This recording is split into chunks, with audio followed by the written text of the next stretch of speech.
Today from the Oakland Alameda County Coliseum, it's the Houston Oilers versus the Oakland Raiders. Today's game is brought to you by Dodge with the new 6-passenger Dodge Aries K and new Ram Tough Dodge pickups and vans. By Anheuser-Busch St. Louis, Brewers of Michelob. Put a little weekend in your week. By United Airlines. United flies more people to Hawaii than any other airline. That's what friendly skies are all about. And by new gas-saving Pennzoil. Quality in every extra mile. Ask for it.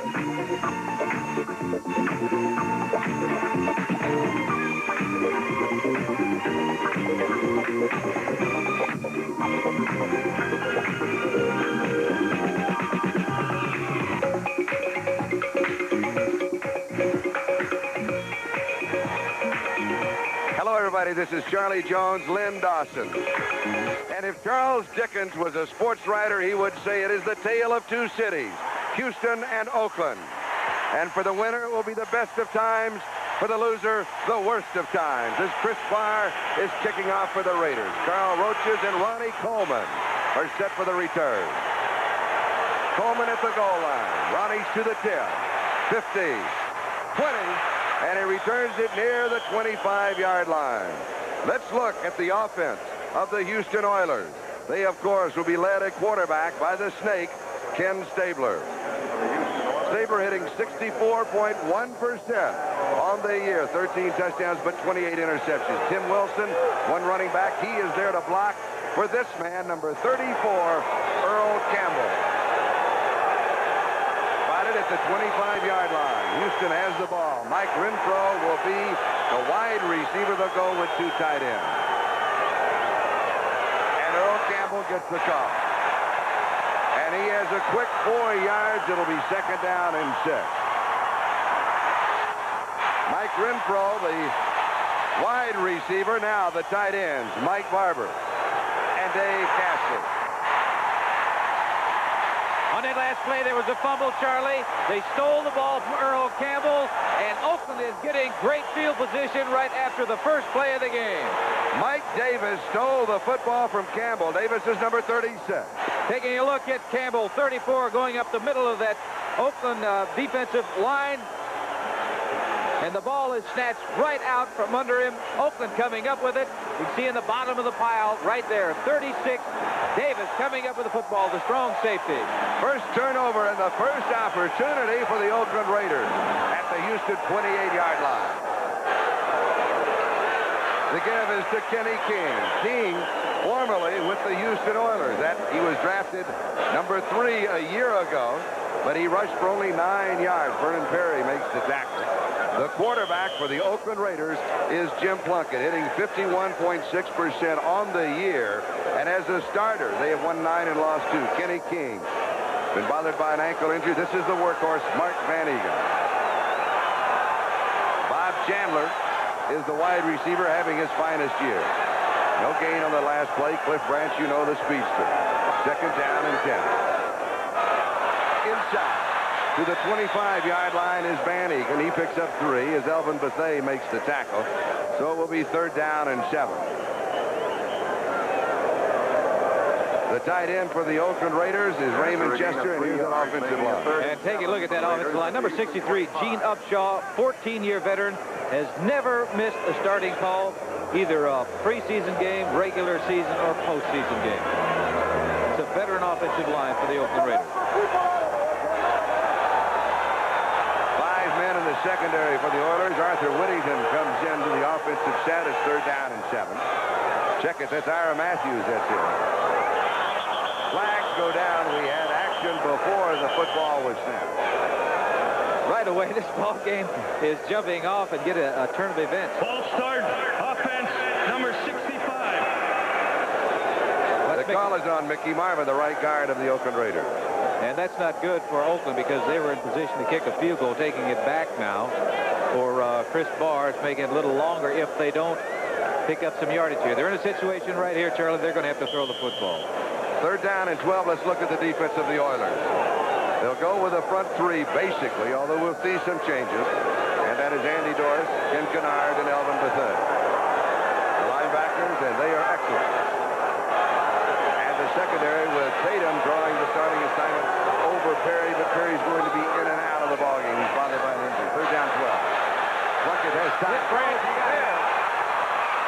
knocked away, almost intercepted. Number 27, Greg Stimrick, picking up Cliff Branch. Will take another look. It'll be 4th and 12. That ball was thrown too late and not far enough, Charlie, because Cliff Branch, the speedster, was cutting from the right side of your screen all the way back to the left, and he did have a step had the ball been there, but Plunkett got nailed just as he threw it. You can see right there that Stimrick made an excellent play, and Branch made an excellent play of stripping that ball out of his arms. He grabbed his arm, make sure he didn't come up with an interception, giving at least Oakland an opportunity to come up with 3 points with a field goal. And it was Andy Doors that was putting the pressure on the passer. 37-yard line, an attempt of 47 yards by Chris Bob. He's got it 47 yards away. And the Oakland Raiders open the score, capitalizing on the turnover and the fumble recovery by Mike Davis. So it is Oakland 3 and Houston nothing. We'll be back with a kickoff. It's been in a bit of a slump, but he's out of it now. He nailed that one right through the middle of the upright. 3 big points for the Oakland Raiders. And there he is, Davis, the strong safety, Mike Davis. He's the man that stripped the ball and picked it up from Earl Campbell, the first play of the game for the Houston Oilers. Bob Nelson was also involved in that play. Now Barr kicks off for the second time in the ballgame. It is high and way short towards the sideline. It goes out of bounds, an automatic 5 yards. We'll bring it back, and this time kick from the 30-yard line. And also, it's going to be a good field position probably for Houston when they receive this kickoff. So as we come back, let's look at the offensive line of the Houston Oilers. And look at number 77, Angelo Fields. He's taking the place of Leon Gray, who's out for the year because he tore an Achilles tendon in his leg. He's a little fella, somewhere in the area, I say area, of 340 to 60 pounds because they don't have a scale big enough to weigh him at their training site. He stands 6'6", and defensive linemen say it's a cab ride just to get around it. From Phillips, the head coach of the Houston Oilers. And there he is, Angelo Fields. He's a rookie. This is only his 3rd start. He's taken in the 2nd round of the draft. Played his collegiate ball at Michigan State. He was a defensive player until his senior year. So this is really only the 2nd year that he has been on offense. You can take a look. He's standing. He took up the whole picture. There's Tom Flores, the head coach of the Oakland Raiders. There it is. Does it make a difference? Is he a large person? I'd say he is. Number 81 is wide receiver Jeff Frost. Scooped up at the 12-yard line on the return by Carl Roches. Roches breaks it to the outside.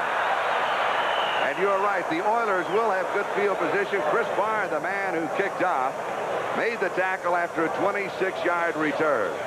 So Houston will move on offense for the 2nd time, and here's the defense. Number 72, John Matuzak, is really having an outstanding year for the Oakland Raiders and providing a lot of great leadership.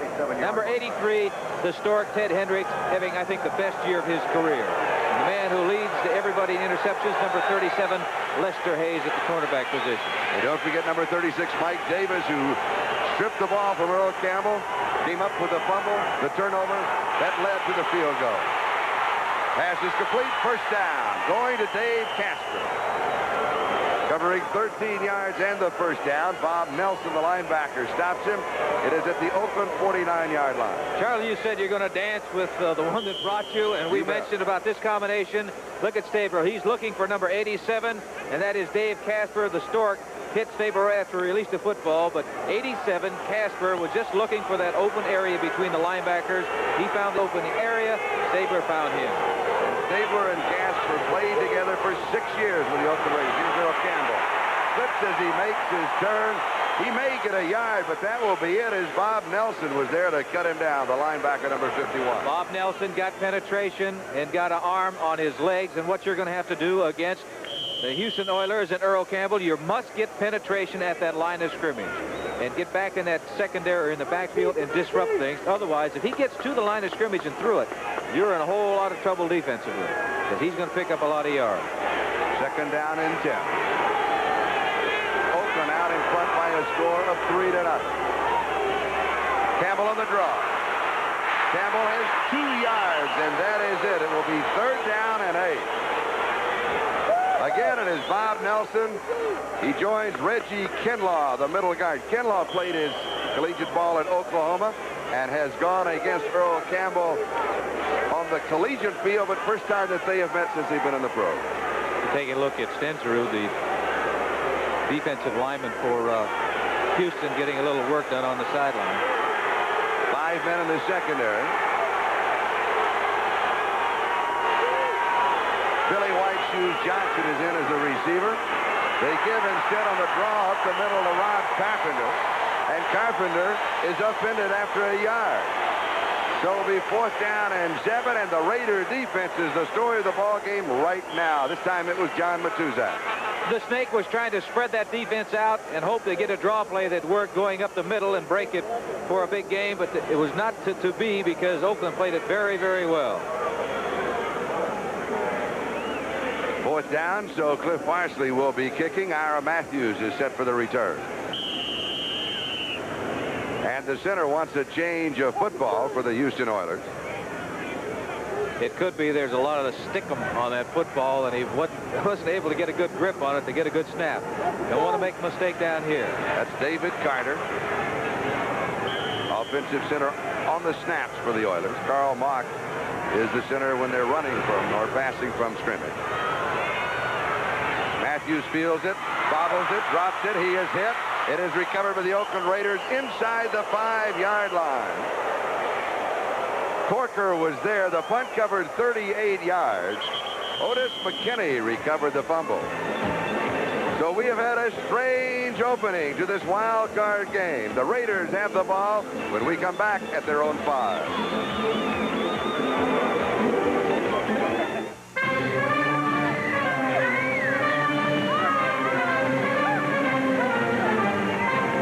My broker says that with 2 children to put through college, I should start investing in stocks.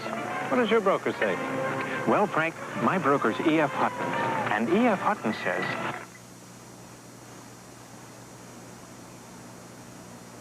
When E.F. Hutton talks, people listen.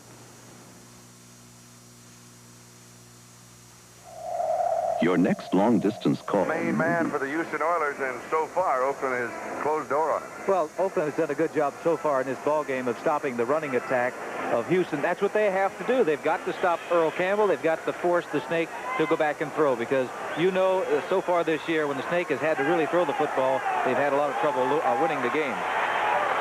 Oakland now from their own 5-yard line, 1st down.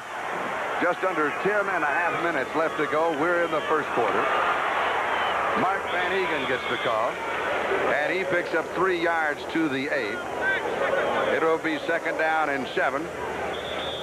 Mike Reinfeldt makes the tackle, and now let's watch from behind at ground level. And we mentioned about Oakland. They need to get their ground game going, too, so that Earl Campbell is on the sidelines. But you see a little slippage down there. That wouldn't happen, I don't believe, in the Astrodome because it has synthetic turf. But here we're down here below sea level, and the field down there gets a little slippery at times.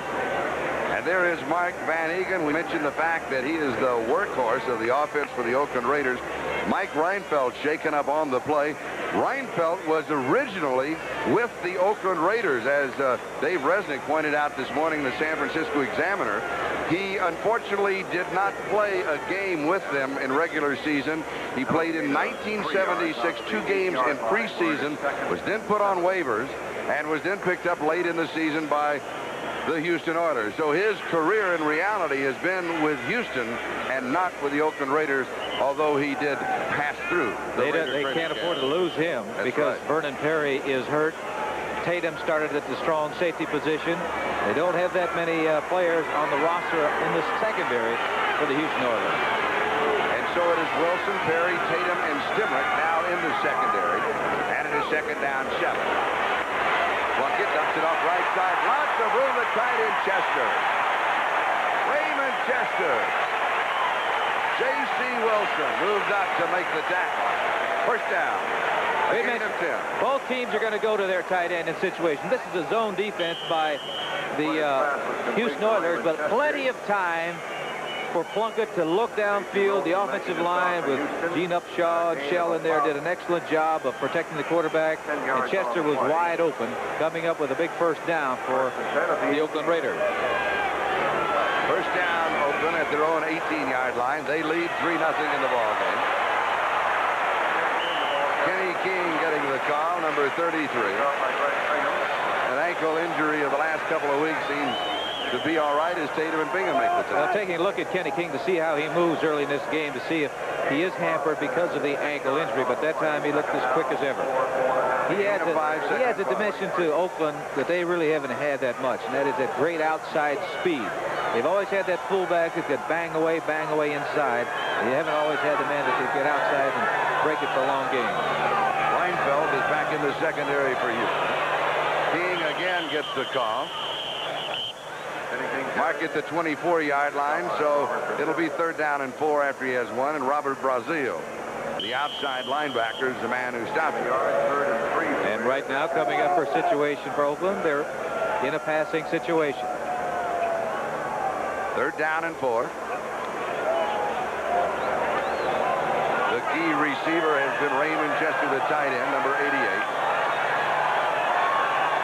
Chandler splits away. Branch is in the slot. Chester's on the right side. Looks to Chester, coming back over the middle, and he overthrows it. He intentionally overthrew, though, because there was excellent coverage on Chester. Wilson and Reinfeldt both picked him up. Actually, good blocking by the line, because Plunkett was in a position. You know how long you're back there as a quarterback. Taking a look at number 88, that's Raymond Chester, getting a workout over there by Washington, and he's being picked up. Everybody knows that, or Houston knows that they like to go to Chester, so he gets the attention of those secondary people. But Plunkett was back there long enough that he knew that if he waited any longer, he was going to get nailed, so he got rid of the football. Carl Roach is the free agent rookie from Texas A&M.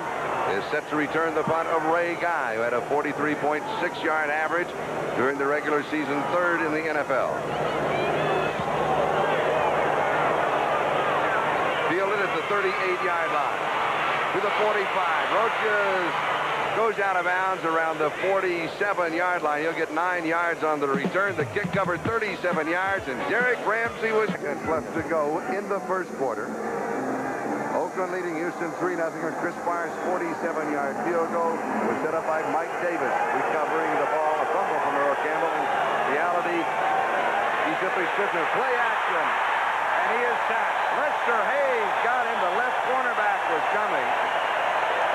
The Raiders had 54 sacks during the regular season, 3rd in the NFL. You don't expect a cornerback to be coming after you very often in the National Football League, but because it's double tight end situation, it was the fact that faking that ball, it was a play action pass. He was looking to go to his left, but you're going to see 37 Lester Hayes come into the picture.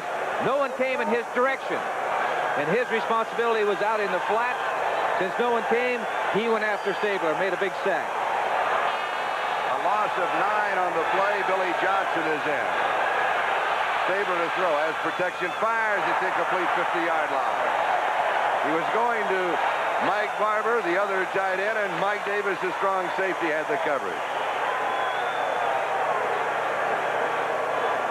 Offensive line has got to do a job of protecting Kenny Stabler, because it takes time for that pattern to develop. We're talking about Fields, number 77. Now, can you imagine what Dave Browning is feeling like? He's giving away at least 100 pounds to that man.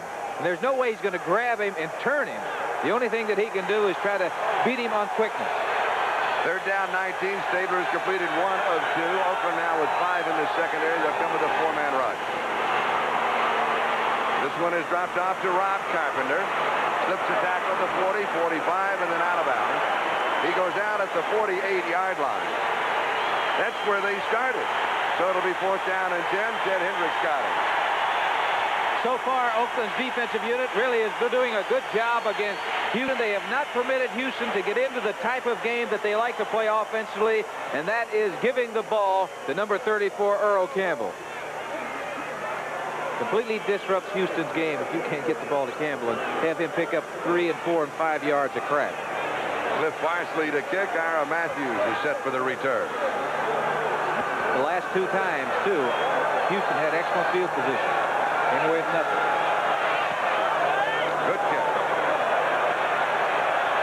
Matthews takes it 7-yard line. Has a block. 15. Flag is down, and Matthews goes down as he is hit by John Corker, number 57, the rookie from Oklahoma State.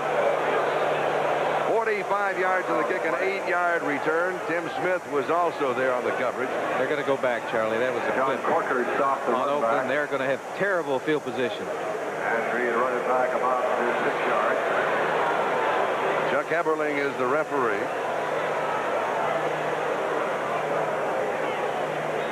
The other officials, Gordon Wells, LaCroix Haggerty, Bob Beeks, Bill Swanson, Gil Mace, Fritz Graff. The alternate is Richard Ferguson.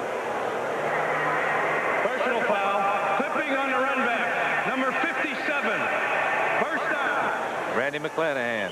You talk about experience. Well, today's officials have a total of 191 years of experience at high school, college, and in the National Football League. We've got a timeout.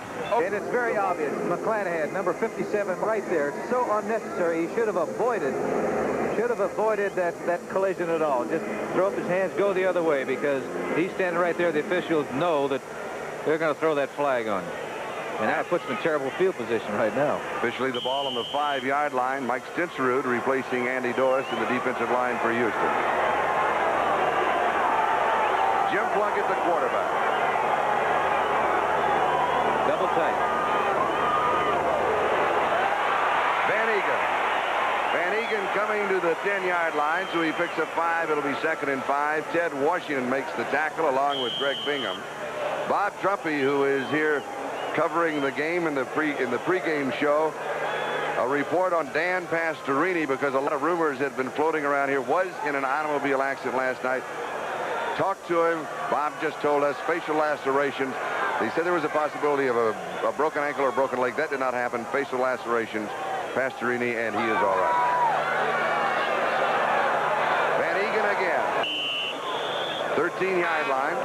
So it'll be 3rd down and still a couple to go as Vernon Perry, the strong safety, makes the tackle. Now Oakland is employing that double tight end situation, because now they like Houston, when they run the double tight, can run either to the right or to the left. You know, you cannot run an off tackle play unless you have a tight end in the ball game, because somebody has to block down on the defensive end. Somebody has to kick out on the linebacker. And Oakland right now is just hoping to pick up a 1st down to get out of this hole down there. Raymond Chester and Derek Ramsey are the 2 tight ends. They do not pick up the 1st down. Van Egan gets the call. Darrell Hunt and Vernon Perry. Perry, number 32, is very pleased with the defensive effort of the Oilers. Well, he was hurting, but he was strong enough to make that hit on the line of scrimmage and push the running back back. This is a big play for both ball clubs, particularly for Houston, stopping Oakland right now. Here you take a look at the ground level. Number 32, Vernon Perry, making the hit on Van Egan, stopping the 1st down. Going to force Oakland to punt right now. And once again, I think for the 3rd time in a row, unless there's a penalty, Houston should get excellent field position. Ray Guy will be kicking to Kyle Roaches. As you can see, he's at the Houston 44-yard line. Take a look at Ray Guy from behind. He is the type of kicker, though, that can get you out of a jam like this. And he nails it. Taken back at the 33-yard line to the 40. To the 45. A punt covering 54 yards. Solano makes the tackle. And Houston has field position, but not near as good as we thought that they might have. Get ready for 3 of the top 5 teams in the nation on New Year's Day on NBC. First, the granddaddy of them all, the 67th Rose Bowl. 5th-ranked Michigan facing Pac-10 champion Washington, followed by the game that could determine number 1, the Orange Bowl between number 2 Florida State and Big 8 champion Oakland, the best of the college bowls here on NBC. Earl Campbell. Biggest gain that Campbell has had in the ball game, and it's 6 yards. And they're going straight ahead, because it's straight ahead blocking by that Houston offensive line. If you get any type of seam at all for that man. Now here taking Carl Mock is going on Reggie Kinlaw right over the center, and it's a standoff. When you get a standoff by the center on that nose guard, there's going to be a natural hole there for the running back, and there was. And Campbell picked up 5. Bob Nelson, inside linebacker, made the tackle. Going deep. Almost intercepted. Burgess Owens almost picked it up. Guess who he was looking for? The man that you've been talking about. Yes, sir. Number 87, Dave Casper, tried to make it. And Casper almost came up with a great catch. The ball was thrown behind him. And you look at Burgess Owens there. He had an opportunity to come up with it also. But there were defensive men back there. The ball was up in the air. It was up for grabs for anybody. Taking a look right now. The snake, Kenny Stabler, going back to throw. Good protection. Gets the ball up in the air, as you can see. And it's anybody's ball down there. Owens almost coming up with the interception. Stabler has completed 2 of 4 for 21 yards. Quick out, far side to Ronnie Coleman. Coleman streaking down the sideline with the first down and out of bounds at the 27-yard line. 22 yards on the play. Mike Davis finally caught him. Houston converting on a 3rd and 4. That time he was out there by himself. Either a linebacker was unable to get out there or the linebacker was picked because he got rid of the ball in a hurry. As you can see, there isn't anybody out there, a linebacker or a defensive back, to make the play when he makes the catch. And an easy first down, and once again, excellent field position for Houston. And Coleman had only 16 receptions during the regular season. First down at the Oakland 27-yard line. Earl Campbell, great shot, 12-yard line. A quick 15 and a first down. Mike Davis with the tackle. You may stop this man 1 play, 2 plays, but eventually, if there's any steam at all, he's going through straight ahead blocking as you're taking a look at the offensive line. Bob Young, the veteran at offensive left guard, provides a hole for him, and that's all that's necessary for this man, picking up another big first down for Houston. 1,934 yards. This is their game. This is what Houston wants to do. Get that ball to Earl Campbell. 2 play passes by Stabler. Campbell has 26 yards. He'll add a couple more to that total as he goes to the 10. Matuzak makes the tackle. It'll be 2nd down and 8. Big John Matuzak made the hit on him, but Earl still picked up 3 yards, and he was hit near the line of scrimmage, showing you the strength of Campbell, because you're taking a look at Big John Matuzak. He's weighing in about 280 pounds. 6'8". In shape. Yes. 10-yard line, 2nd down.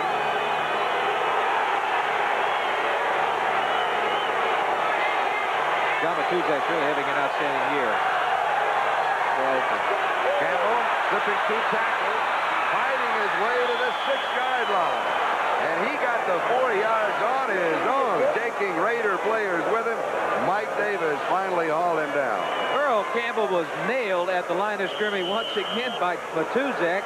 He hit him at the line of scrimmage, just showing the great strength and the agility of Earl Campbell. Most backs would have been down right there. But it was and I think that Bob Nelson right there, 51, bounces off of it. He didn't wrap his arms around him, but how are you going to wrap your arms around that, man? Take a look at the thigh, his leg. It'll be 3rd down and 3. Campbell. Short of the first down. It'll be 4th down as Matt Millen, the rookie from Penn State. And Bump Phillips is taking a look. He wants to know how far it is for the first down. But one thing is, you've got to get some points when you're down there. You got an Earl Campbell, and you only need a half a foot to go with it. But here he is. Watch the leg drive of Earl Campbell. He's hit right there. His legs continue to churn, although that there's 3 and 4 of the Oakland Raider defensive players there. Change brought out to show the exact distance. You got a yard. Rich Castor coming into the ball game. That's 3 tough feet to go. 3 tight ends in the ball game. Long apparently is going for it. Sustaining a field goal attempt in the tie right now with 1:46 left to go, first quarter. So put that in your memory book. And I think that the ball undoubtedly will go to a man who carries the number 34. That's who I'd give it to. Raiders have 4 down linemen now. Matuzak, Kinlaw, Joe Campbell, Dave Browning as Nelson linebacker comes out. You're going to see a mass of humanity down there because Oakland is digging in. So is Houston. Campbell, he's got it. The Campbell pays off. He goes to the 1-yard line. Lester Hayes stopped him. Well, I guess, you know, when you have an Earl Campbell, maybe it really isn't that much of a gamble, Charlie, because he is so strong, so powerful. He's built low to the ground. You're going to take a look at number 34. Wilson going in first to try to provide a hole for him, but he just bowls his way forward. Virtually, there's no way to stop him unless you hit him in the backfield. You got to get him before he gets to the line of scrimmage. And this is the 9th play of the drive. Full house backfield. Carpenter in motion. Campbell. He touchdown. Houston has the lead. 55 yards on the drive, 9 plays. And it's Houston's type of offense. Get that ball to Earl Campbell, run him straight ahead, let him find his own hole. The gap in there, he did it that time. The tough yardage situations. Tom Flores knew who was going to get the ball. We all knew who was going to get the football. That's one thing, but how do you stop Earl Campbell? The only way you can stop him, as I said, you must get penetration by that defensive line to get him in the backfield. Here it is. 45, Wilson is his blocking mate. He provides a hit there. Casper, 87, is fighting and scratching to help him get into the end zone. So is Rob Carpenter with a good block. Said there'd be a massive humanity down there. There was, but emerging from it all, number 34, Earl Campbell. The drive covered in time, 3 minutes and 55 seconds. Nielsen is holding. And we have 45 seconds left to go. Injured player with a timeout on the field. And there is Earl Campbell. 13 touchdowns, all rushing during the regular season. I can't see the number, Charlie. I can't either. Earl Campbell dishes out a lot of punishment, but you have to know, even though he is strong, he absorbs a lot of punishment. And the big question is, how long can he continue to do it? Angelo Fields, the man that we have been talking about, the starting offensive left tackle replacing Leon Gray, is the injured player. Today's telecast, presented by authority of the National Football League, intended for the private use of our audience, and the rebroadcast or the use of this telecast without the express written consent of the Oakland Raiders and the National Football League is prohibited. If they have to carry him off the field, Charlie, how are they going to do it? That would be tough. 300 ball games, had to slip disc, had a back problem. Tony Fritsch to attempt the point after. Gifford Nielsen to hold. 45 seconds left to go first quarter. Oilers leading for the first time. Flag is down. Oakland is offside. The extra point attempt was wide. I believe it was Oakland, though. It looked like the man rushing from the left. Dwayne Osteen, I believe. Left side was Oakland jumped the gun. Costly penalty. What is he? I hope that Tony's not checking the wind, not from that angle. Defensive left end. That was the rush man. That was the man who was going to rush and try to block the kick. You don't send both of them. We can see right there, he is offside. Number 35, Dwayne Osteen. It is collegiate ball not far from here at San Jose State. What you try to do at that position, you try to time it, because in order to block it, the kick is going to be off in about 1.3 or 1.4 seconds. So that means it doesn't have a great deal of time to get back there and block it. So if you have to time it exactly right to go around to the outside. He was just trying to get the jump.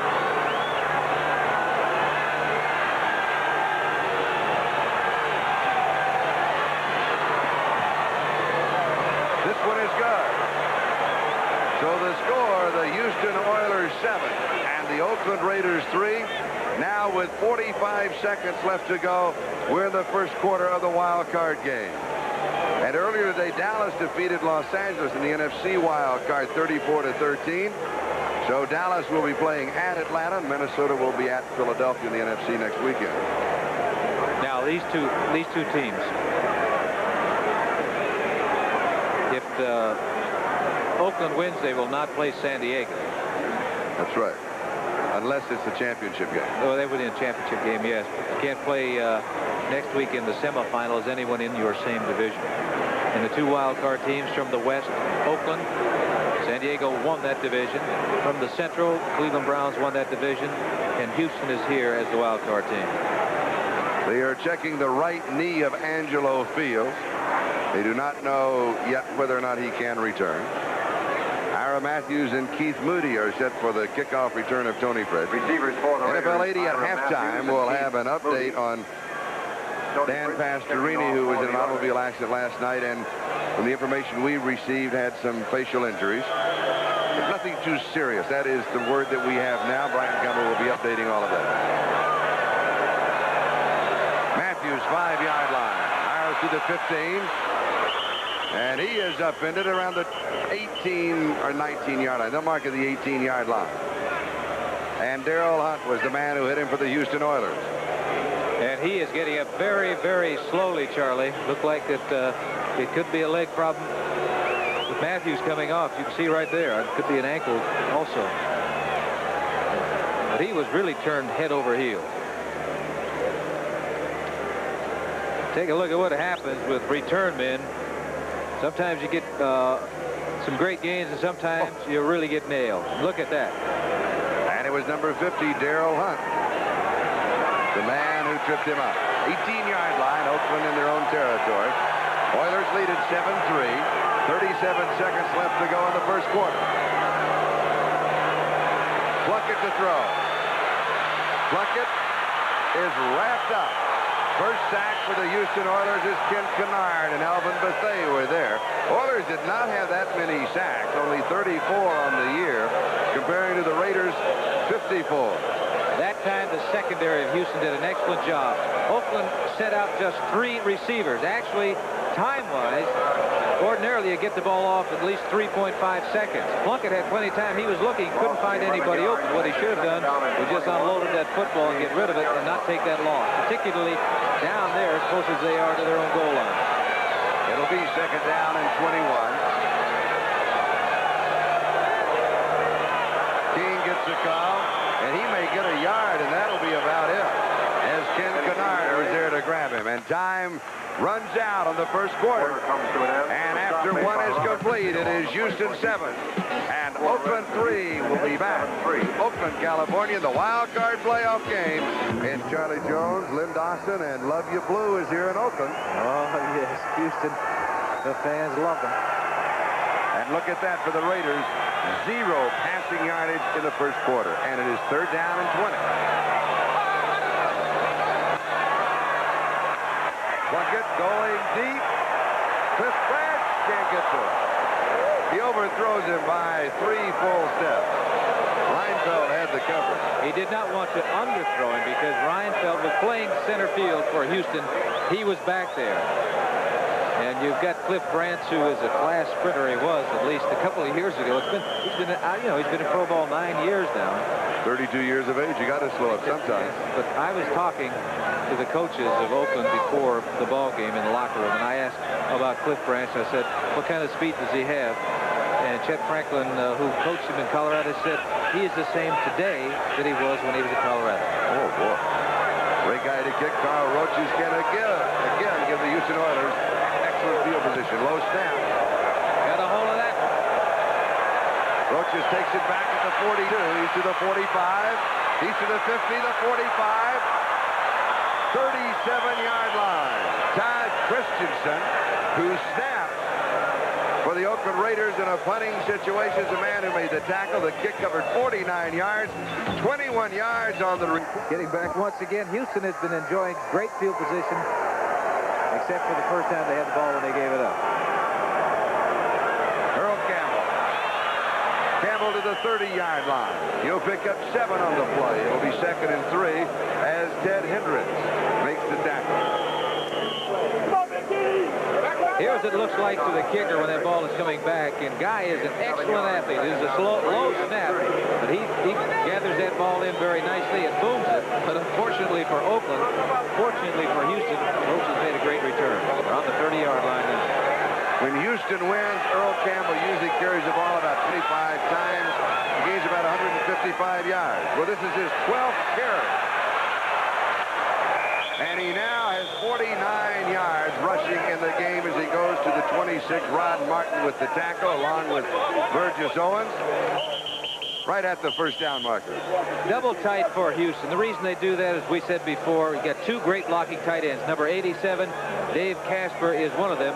And he is blocking on a man that's a lot smaller than number 53, Rod Martin. And when he gives away about 30 pounds, you think it's a mismatch that your tight end has the advantage on straight ahead blocking. You also notice there, Earl Campbell slipped a little bit. I think if he hadn't slipped, they wouldn't be bringing out this change. He was getting ready to plant that foot and bowl his way forward. First down anyway. Be sure to stay with us at halftime. Brian Gumbel hosting NFL 80. He will have a live phone hookup with Dan Pastorini, and they'll be updating that story. Dan's getting a lot of publicity. A lot of publicity, and he wasn't even activated, which he was a little upset about that, and I'm sure that Brian will be asking that question also. 26-yard line, and a first down. 7-3, Houston leading. Campbell right side, give him 2.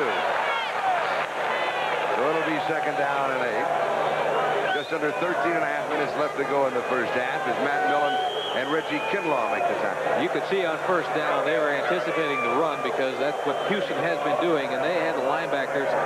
They were in a 2-point stance, but they were up on that line of scrimmage looking for and anticipating the run, and they stopped at that time. What they've got to do, simple, don't give Houston 4 yards on first down, 4 more yards on first down. They didn't that time. It is second and 8. So let's see if Stabler throws or goes back to Campbell. He stays with Campbell. Campbell diving to the 19-yard line. He has 5. It'll be third down and 3. Reggie Kinlaw, the middle guard, makes the tackle. They're doing some blocking up front. That offensive line, they know what they've got to do. Here you see Big John Matuzak. He's having a good year. See the strength of Big John on that. He didn't make the tackle, but he occupied 2 of the Houston offensive linemen. Ronnie Coleman comes in, and he is in as a receiver. This is a passing formation. Coleman in motion. A little play action didn't fool anybody. And threw it away. When the Snake throws it away, he throws it away. You like that. There was a couple of flags dropped. But boy, this is something you've always advocated. Put it up in the stand. Don't take a chance yet because, first of all, the Snake has never been known as a scrambling type quarterback. But he's always been known as an intelligent quarterback. That was an intelligent move. They had the blitz on. They just got rid of the ball. And unfortunately, they also had a penalty. It will be marked off against the Houston Oilers. Earl Campbell so far 14 carries, 56 yards rushing. Here's the call. Holding. Offense number 70. Third down. The holding on the left tackle, Conway Heyman, who has replaced Angelo Fields, who's out with a sprained knee. And for Heyman, he really is not 100%. He's better than he was a week ago, but he isn't at 100% right now. That could be a problem for Houston. Third down, 13. Carson. He'll get 2 yards. Rod Martin with the tackle. They'll get Frisch in the ball game now. And the Snake was hoping to break one, but he was also looking at putting that ball in good position. So Frisch has got a straight-ahead shot to kick the field goal. Frisch has hit his last 4 straight. 19 of 24 during the regular season. Well within his range, but he has been bothered by a back problem and a leg problem the last couple of weeks. In fact, the Oilers are also carrying Chester Marco as a field goal kicker. 45-yard attempt.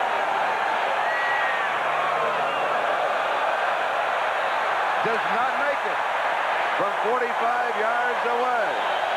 Look at Tony. He thought he had it made, but it did not go far enough. He punched that ball. It would have been if he got enough distance on it because it was right in the middle of the goalpost. From 45 yards out, he comes up, what, maybe a foot? 2 feet short. That's about it. You take a look at the kick there. Not much of a follow-through by Frisch, but he says it's good. He thinks he has it, yes. Wait a minute. Little do you know, the first time he had the football when they recovered the fumble. Kenny King. 30-yard line. He has 2. It'll be second down and 8. And all of us at NBC Sports would like to extend our condolences to the family of Judy Lacey. Judy was the cornerstone of our research team for many years at Wimbledon, passing away recently, and we're all going to miss her. Charlie, you mentioned field position. You're absolutely right. Oakland's had terrible. They had the ball on Houston's 28-yard line when they recovered the fumble. Other than that, they were on their own 5, and their own 18-yard line. I believe this one they started out on the 28. Now second down and 8. 10 minutes and 50 seconds left to go in the first half. King 34-yard line, maybe the 35. It'll be third down and around 3 as Bingham makes the tackle.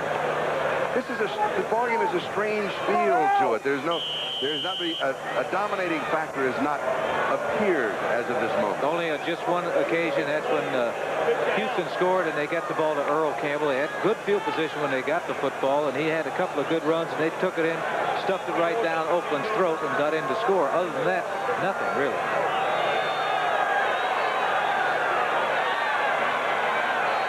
Three wide receivers are in. Morris, Bradshaw comes wide to the near side. The Oilers have 5 in the secondary. Plunkett has pressure. He throws deep. Brad goes up. It is tipped. It is incomplete. They got rid of the football that time. Cliff Branch did not time that very well. He jumped too soon and really didn't have a shot of coming up with the ball. But there were 2 defensive men back there, and Cliff Branch along with him. Here you take a look at number 21, Cliff Branch. Outstanding receiver, and he is a long ball threat. You can see the quickness and the swiftness of Branch. Now, he's open, but the ball is underthrown. Now, he's there, and he's going to jump. He jumps too soon right there. He's up. The ball hadn't got there yet. And you got 2 defensive men back there. You got Vernon Perry and Mike Reinfeldt. Underthrown, you're right, but it was still 70 yards in the air. Ray Guy to kick. Carl Roaches is set for the return. Oh, a beauty! Into the end zone. 66 yards on the punt from the line of scrimmage. A flag is down. Ray Guy putting on an exhibition. The flag dropped on the far side. You know, last week we were in New York broadcasting the Giants-Oakland game. 2 punters, Jennings and Ray Guy. And neither one of them really had a very good day for them. But Guy is the type of punter that can really get you out of a jam. He can get a shot like that. When you need it, he can pop that ball 60, 70 yards. When he gets it all, as they say, he can put it away. And he got it that time. Great follow-through. See the follow-through? Young people who have aspirations of being kickers should watch this man. Number 28 on the receiving team. Holding call on Jack Tatum. 10. So the ball goes back to the 10-yard line where Houston has possession. 66 yards on the punt by Ray Guy. Today, then Houston will be at San Diego and Buffalo and Cleveland next weekend. If Oakland wins, then next weekend Oakland will be at Cleveland, Buffalo at San Diego. Houston is the lead, 7-3. Staber has completed 3 of 5 for 44 yards, and Earl Campbell slips as he makes his cut. He will lose a yard. It will be 2nd and 11. Hendricks was there to cover him as we pause briefly for station identification. This is the NBC television network.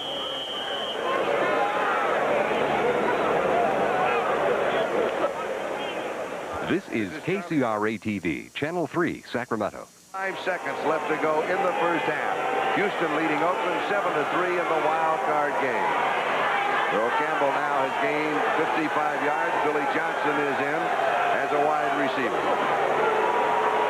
Campbell goes to the 15-yard line, so he adds 6 more to his total. And it'll be 3rd down and 5 as Reggie Kinlaw makes the tackle. Bob Nelson was also there. You know, Kenny Stabler should have an advantage playing here that generally players or quarterbacks coming in do not have because he played here for so many years. There are certain parts of that field that are wet. In the case, the first down play that you saw where Campbell slipped, he was going to his right and he had to cut by planting his right foot. The second time down that area, he ran it just straight ahead. That's what you have to do. If it's slippery down there, just go straight ahead. Campbell, the remaining back, is stopped. It'll be 4th down.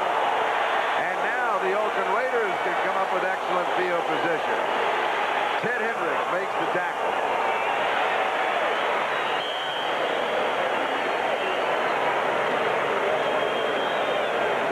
And so Cliff Parsley will be kicking.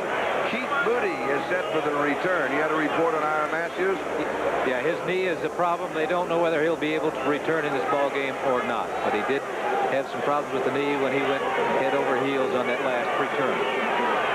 Now, there are 2 knee problems, one for each side. Angelo Fields, number 77, the offensive tackle for Houston, he has a knee problem also. Wind, not a factor here. A flag is down. Moody takes it on the run at the 50. He is close to the 40-yard line. The mark is the 41, but don't forget a flag was dropped. Darrell Hunt was there for the Oilers, a 34-yard kick and a 10-yard return.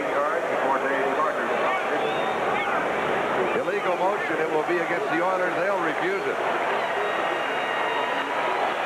So the Raiders will have excellent field position with 7:44 left to go. We're in the second quarter. Illegal motion, offense, number 51, refused. First down. Ted Thompson. Ted Thompson, he is in there as a blocker on a punting team. We've got a timeout, and Houston has the lead, but Oakland has great field position. We'll be back with you on your ball club in 1969 when you were in the wild card. He was on this field when we beat the Oakland Raiders to advance to the Super Bowl. King leaning across the 40. Just give him a yard on the play. It'll be second down and 9. Ted Washington was there.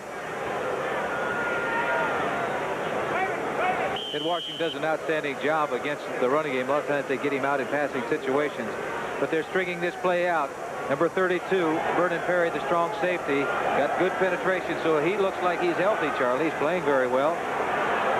You know, looking at the situation here for Oakland, they've only passed the ball once on first down. And that particular time, Plunkett was sacked for an 11-yard loss. But first down situations, they haven't been establishing anything. Plunkett has completed only 1 of 5 passes for 10 yards since 4 in the pass. As time he goes deep, Kenny King, he's there. He's got it. He's out of bounds. 2-yard line. Listen to the crowd.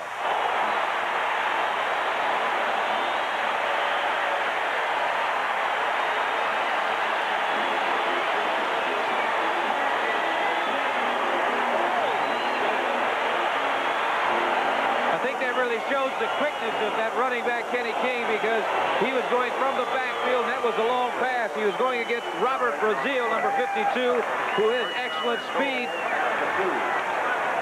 He turns around and he has him beaten, makes the catch, and both feet inbound. For the Oakland Raiders now, hey, you talk about field position, this is the field position you love to have, right at the goal line.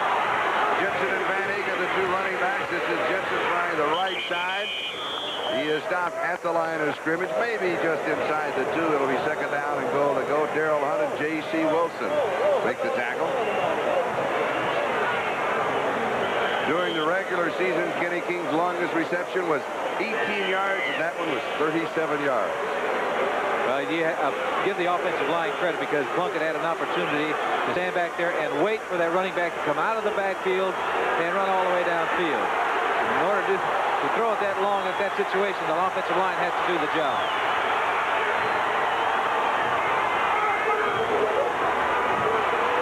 Van Egan is stopped as Mark is pushed back. He may get to the 1, but boy, this is just a foot at a time.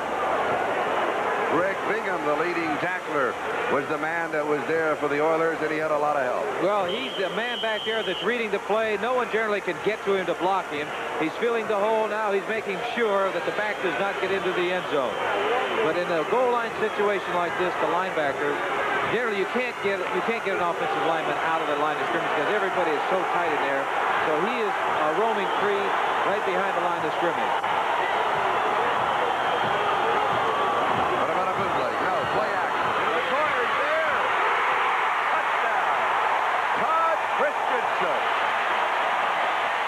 Christensen had only 1 touchdown during the regular season, and that's when he recovered a fumble. Let me tell you something, Charlie. That was an excellent throw, because when you roll to one side at the goal line and throw back to the other side, if it is underthrown and somebody picks that ball off, you're looking at 6 points the other way. That time it was an excellent throw. Number 27, Greg Stemrick, was on that side. It was a great catch by number 46, Todd Christensen. He's rolling to one side and coming back, throwing across the field. It's an excellent throw. 27, Stemrick was there. The catch was made by Christensen. It's 6 points for Oakland. And that is Christensen's first reception of the year. Extra point is good. The Oakland Raiders are back in front. They lead by 3. A A 41-yard drive in 5 plays. It consumed 2 minutes and 9 seconds. We'll be back with the kickoff. And this young man, Christensen just gave him the football. His name is Clay. He's an outstanding football player and lost a leg in an industrial accident. Boy, what a moment for him. Barr kicking off. Fielded at the 5-yard line. Roach is spinning his way to the 25. Still pick up 20 yards on the return. 20 yards. Derek Jensen makes the tackle. And the Houston offense will go to work trailing for the second time in the game. Now you're taking a look at Tom Flores, the head coach. 5 plays, 41 yards, 2 minutes, 9 seconds on that scoring drive. But you mentioned pregame show that Oakland is a big play team, and the big play on that one, of course, was the touchdown, but was the pass to Kenny King. Morris Bradshaw is the Oakland Raider who is injured, and we have an injury timeout. He's an outstanding special teams man for Oakland. Comes in as a third wide receiver. Clock is stopped now with 5:26. Jim Plunkett. You know, they've talked about Plunkett. You know, what's wrong with Plunkett? And he didn't do so well in the middle of the season. He's been the starting quarterback in 11 games. They have won 9. A lot of teams would like to say, give us a quarterback like that. As soon as possible, the report on Aaron Matthews, knee injury, he will not return. They blitz throw, and he is wrapped up. Lester Hayes got him second sack of the ball game for the Oakland Raiders.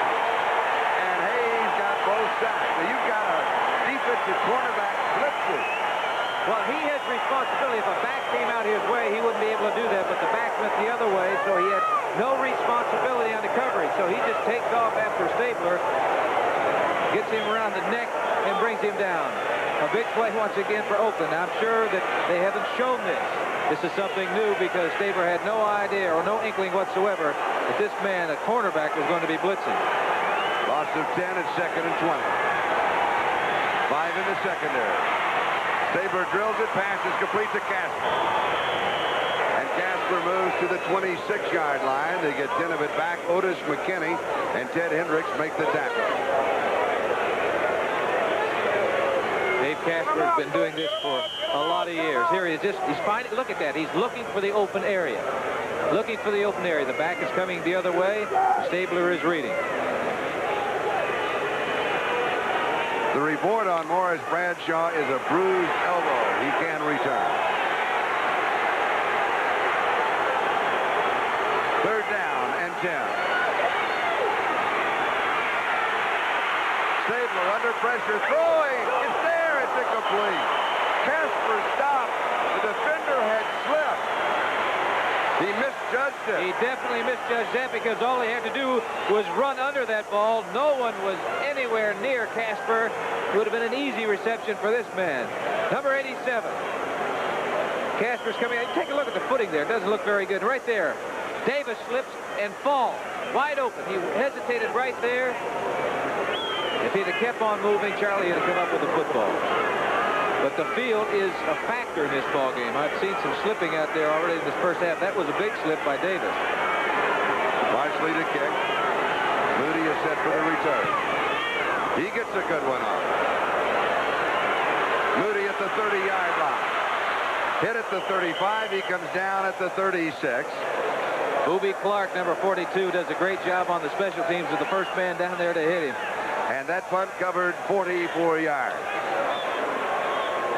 Don't forget halftime. NFL 80, Brian Gumbo with all the highlights not only of this game, but he'll also explain what happened as Dallas defeated Los Angeles in the NFC wildcard game 34-13. And he will have a live telephone hookup with Dan Pastorini, who was in an automobile accident last night. Look at all this. See Lester Hayes, all that sticking on his hand. Oh, that's a nightmare to quarterbacks trying to handle football. Plunkett to throw. And he passes this one incomplete. Whittington, the intended receiver, coming out of the backfield. Bingham had picked him up. So move it back to the Oakland 36-yard line. Picked him up after he threw him down. But that was good coverage by Bingham, and I think Plunkett was just throwing that ball in the ground to get rid of it. It'll be 2nd down and 10. You can see that this field is many things, and you can see the top of the screen, or the middle top of your screen, is the sun area over there. So if you're throwing the ball in that area, it's a problem with the sun and locating the football. Defensively, Stensrud is in, and Hollywood Henderson is in. Second down and 10. 4 on the pattern, out of the backfield, pass is complete. Good open field move by Whittington. First down. He picks up around 20 yards, make it 19 officially. He put an excellent move on the cornerback, number 33, Wilson, and then Raymond Chester was downfield, and he provided another good block. Here it is. It's a delay pattern to the back coming out of the backfield. You're going to see a good move on the cornerback right here, right there on Wilson. He slips and falls, and there right there, number 88 is Raymond Chester, made a good block, enabling him to pick up about another 10 yards. And then Vernon Perry took him out of bounds at the Houston 44-yard line. 3:48, time remaining, first half. Oakland with a football and a 3-point lead, 10-7. Plunkett to throw. He goes up top all alone if he can get through it. No! Bob Chandler came down with the ball out of bounds, and he was all alone. There was not an order within 15 yards. Oh! I was asking just a second ago, what about Bob Chandler? They hadn't thrown him the football. He is another big play man. Plunkett going back in the pocket, has good protection, gets the ball up, makes an excellent catch on the football, but the ball was thrown too close to the sideline. When the man is that wide open, you don't throw it anywhere near the sidelines. Bring it back, even if it's short, to the inside. He can come back and make the catch. He tries valiantly to keep both feet in. You can see that Jim Plunkett does not like that. He'd like to have it back. You don't get that many opportunities in a ball game when you have a man wide open down the field like that. Plunkett has completed 4 of 10 for 68 yards and a touchdown. He'll go to the air here. Pass is complete, tight end Chester. He takes it at about the 42-yard line. Tatum hits him immediately. It'll be a gain of a couple. And it'll be 3rd down and 8. Yeah, Tatum is well aware of Raymond Chester. He played with him for a few years, and how he runs pass patterns, and he was all over it. Houston now with 5 men in the secondary. For the Raiders, 3rd down and 8. 3 minutes and 9 seconds. Time remaining. We're in the first half of the AFC wildcard game. It is Oakland out in front, 10-7. Oh, they move. Oakland move. It's going to be a 5-yard penalty. Looked like the left side. As you know, from tackle to tackle, once you go offensively from that 3 or 4 point stance, you cannot move to the ball snap. Ball start. Offense. Number 63. On Gene Upshaw. Gene's been around too long to know Upshaw, I that. can't believe that. 14 years. He has never missed a starting assignment ever since he put a Raider uniform on. What a great individual he is. Great player he has been. You think he's padded up enough? Look at that. It'll be 3rd down and 13. The penalty taking the ball back to the 47-yard line. Houston territory. Chandler comes wide to the near side. Branches wide to the far side.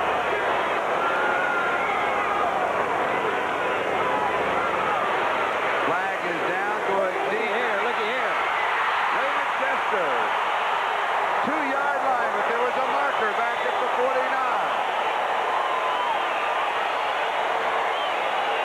45 yards on the play, but they'll bring it back. You're talking about the big play team of the Oakland Raiders. Once again, they displayed it. Unfortunately, it's against them, I believe. Illegal procedure, the call against the Oakland Raiders. That really hurts. Taking a look back here, Plunkett going back to pass. He has time. A good move by Raymond Chester, and he is wide open on a corner move. The corner meaning you're running toward the corner of the end zone. Offense, number 78. Backing out before the snap. Here it is, 88. Raymond Chester. 33 is J.C. Wilson, the cornerback, and 28 is Jack Tatum. Either one close enough to the big tight end, but they've brought the ball back anyway. Number 78, Art Shell. Trying to hunch a little bit. Charlie trying to get back there. Now it's 3rd down and 18 at the Oakland 48-yard line.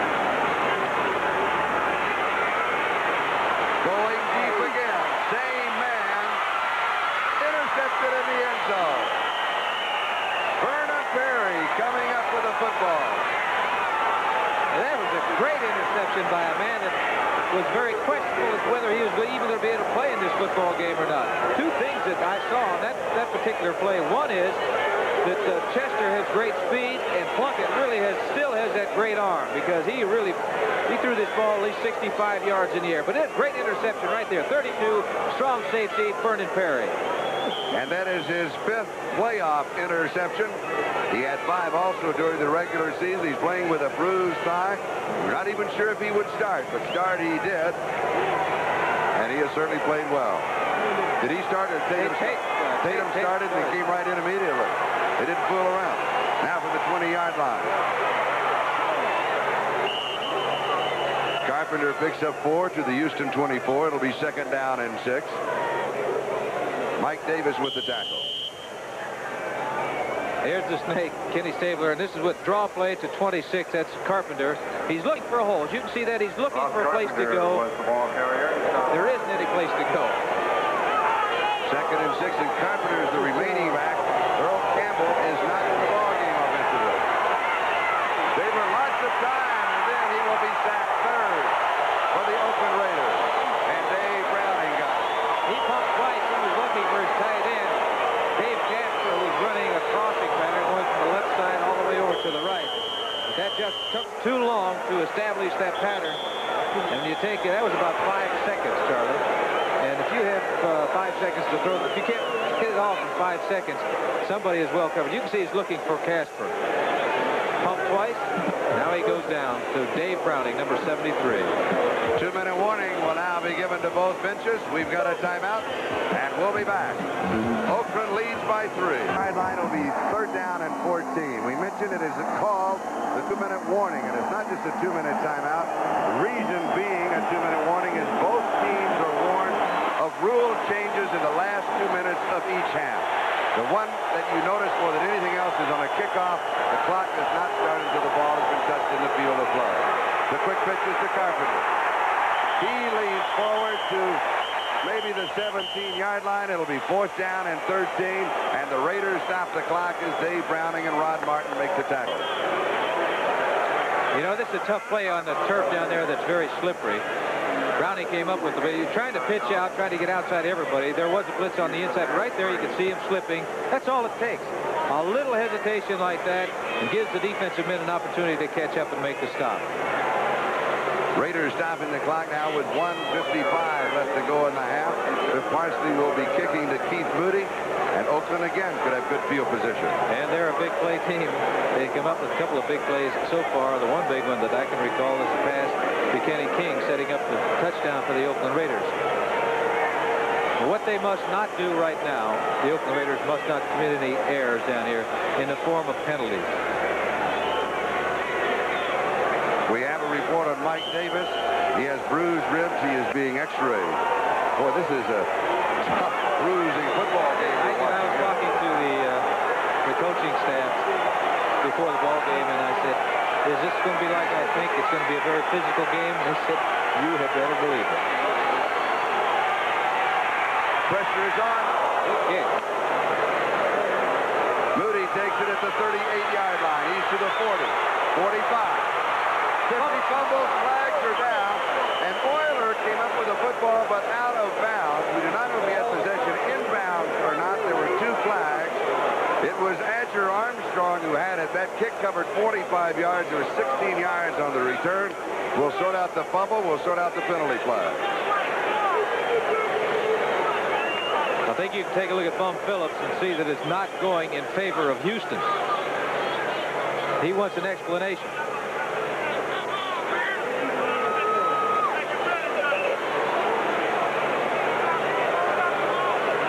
He's saying he thought it should be Houston's football, if I'm reading lips correctly. The penalty flags going against Oakland, but they retain possession. Now with Armstrong on a fumble recovery, he has to have possession in the field of play. I don't think that he did, Charlie. I think that he was... Personal foul, clipping on the run back, number 57, 1st down. Clipping on Randy McClanahan. That That is the second foul that he has been called on. You can see the ball is jarred loose. Now you have to have possession of the football inbounds before going out.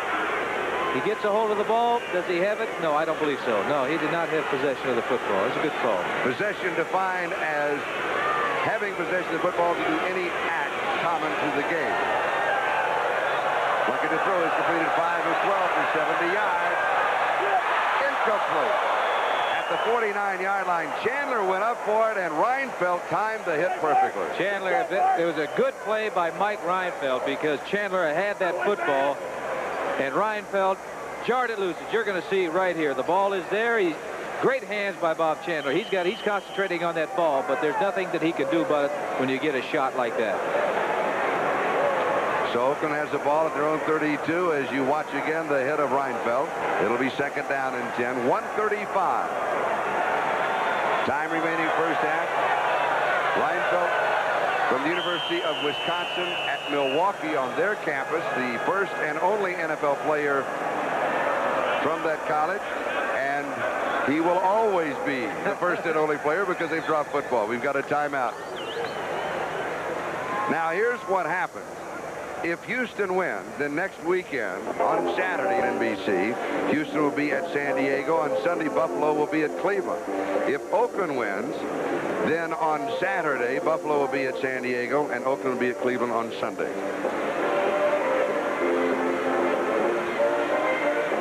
As far as Buffalo, Cleveland, and San Diego are concerned, they don't care who they play. This is what you were talking about in the opening. When you get to this stage, you do not care who you play or where you play. The important thing is that you all play. 5 teams have identical records, 11-5. Now, I believe the team that is going to go all the way and win it is a team that really believes that they're the best team. Now, that's just not talking about, because now they've got to go out and prove that they are the best team. This is a new season. And it happens to be sudden death season. It continues if you win, and it's a very short season if you lose. It is Oakland 10 and Houston 7. Oakland scoring first on a 47-yard field goal by Chris Barnes. That was set up Mike Davis, a fumble recovery. Earl Campbell scored from a yard out for Houston. Plunkett to Todd Christensen, a 1-yard pass, a 41-yard drive. That has been the score. Whitting to the ball carrier. Bingham makes the tackle. Oakland is being conservative right now. They had that draw play called, which is a conservative play, hoping that Houston would think they're going to pass and really rush the passer. And now Houston calls for a timeout. That's 2 in a row that Houston has called, putting them in a third down situation. I know what Houston would like them to do. They would like to have Oakland throw the ball and have it incomplete to stop the clock. 1 minute and 18 seconds left in the first half. It will be third down and 10 at the 32. That should be Houston's at least second timeout in this first half. They have 1 more remaining. And I believe that Oakland has 1 remaining. Is that correct? We'll double check that.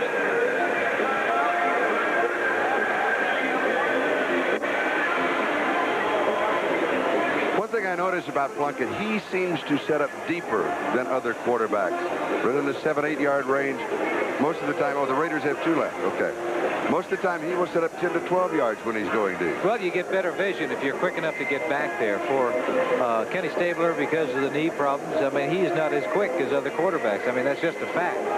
And he's not able to get back there and get set as deeply as some of the other quarterbacks. The guy that brings to my mind many years ago, Joe Namath, used to set up, you know, most of it, we used to be 7 yards with the set. Namath starts setting up 10 and 11 yards. He had that quickness to get back there. And the whole thing of throwing the football is being able to see what's going on in front of you, that your vision is not impaired. Third down and 10. Branch diving for it. It is incomplete, stopping the clock with 1:13. That time the blitz was on Bingham. The linebacker was blitzing, and Plunkett had to get rid of that ball a little sooner than he wanted to. And they got their wish. They threw the football. It was incomplete, and it stops the clock with 1:13 remaining. And Houston's going to have another opportunity to score before the half is over. Ray Guy, though, will be kicking, and he has been sailing the ball today. Carl Roaches is set for the return. What a difference a week makes on synthetic turf in New York. He had a terrible day for Ray Guy. Also, it's a very cold day, which makes a difference, too. Temperature here, mid-50s. Wind is not a factor. Just a little bit of a breeze. Oh, it's another beauty. It looks like he tried to punish that football. You better pick it up and run with it.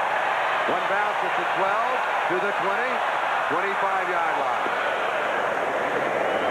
That kick covered 56 yards with a 13-yard return. Mario Solano with the tackle. And now Houston has the ball. Clock is stopped in the change of possession. They have 1 minute and 1 second left in the second quarter. You were mentioning something I don't know whether a lot of people realize or not, but when it's on a cold day, the ball is harder, and it doesn't have the spring that it does on a warmer day like this. And it's a good reason why, one of the reasons why Guy is pumping that ball out there a lot further today than he did a week ago. Rob Carpenter is the remaining back. Mike Renfro and Billy Johnson are in as wide receivers. The two tight ends, of course, are in. Stabler throws, pass is complete. It'll be a first down. Rod Martin makes the tackle on Mike Renfro. It covered 12 yards. And the Oilers are very quickly moving upfield. 37-yard line, first down. 40 seconds and counting. This one is dropped off to Carpenter, and he simply drops the ball. No, I don't think he wanted it.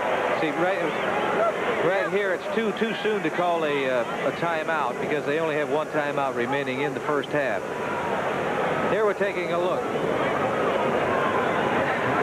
at the blocking of Casper. He's slowing his man down, then going out. And he's looking around, just trying to find somebody to block because it was going to be a screen pass to the back.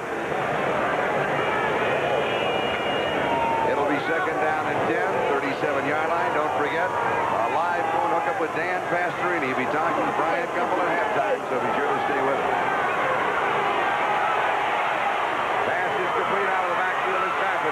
To the 50, to the Oakland 49-yard line. There was a flag drop. That stops the clock. Play covering 14 yards. They call timeout. Oh, they called timeout. I'm sorry. Because they had 27 seconds remaining, because by the time, if they'd called another play to get up at the line of scrimmage, at least 10 to 12 seconds would have elapsed.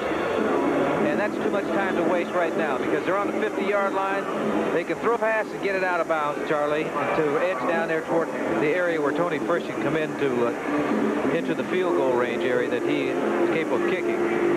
Rod Martin and Ted Hendricks making the last tackle. His range that we have seen today is about 45 yards. That means he'd have to kick it from the 35. They have to get to the 28. You're looking at the clock, 27 seconds. And teams will work on this to get on the field, get lined up for a field goal. You need at least 15 seconds. At least 15 seconds to get out there and get that done. So bear that in mind. They have about, about 12 seconds that they can use before they have to kick the field goal. Now, 12 seconds, that could be getting a sideline pattern, getting out of bounds, or anything. But if the ball is in play and the clock is running and there's 15 seconds remaining, they had better be on their way to line up for a field goal. You're looking at Tony Frisch. Now, also remember that number 5, Chester Marco, is a kicker for the Houston Oilers. And number 51, Ted Thompson, is a possibility, depending upon the distance. Stabler's pass is complete. It'll be a first down at the 38-yard line. You got to line up. Billy Johnson covering 11 yards. 14 seconds. Flag is down on the play. Raiders may have been offside, or there may have been a false start. Whatever it is, your pick. Stops the clock. That's what Stabler wanted. I don't know whose fault it was, but it did stop the clock. Offsides against the Oakland Raiders. So from the line of scrimmage, the 38, that will take the ball to the 33. We've got 11 seconds now. You got to throw a sideline pass, step out of bounds, and go for the field goal. You cannot. Side defense in the middle of the line. First down. You cannot complete a pass inbounds and get a playoff, period, with 11 seconds to go. If he's going to throw the football, it has to be into the end zone, hoping for a touchdown, or throwing the ball where the man can catch it and get out of bounds. And right now, field goal range is 50 yards away. Flags are down. Oakland was in the neutral zone. Pass far side and out of bounds. Has it.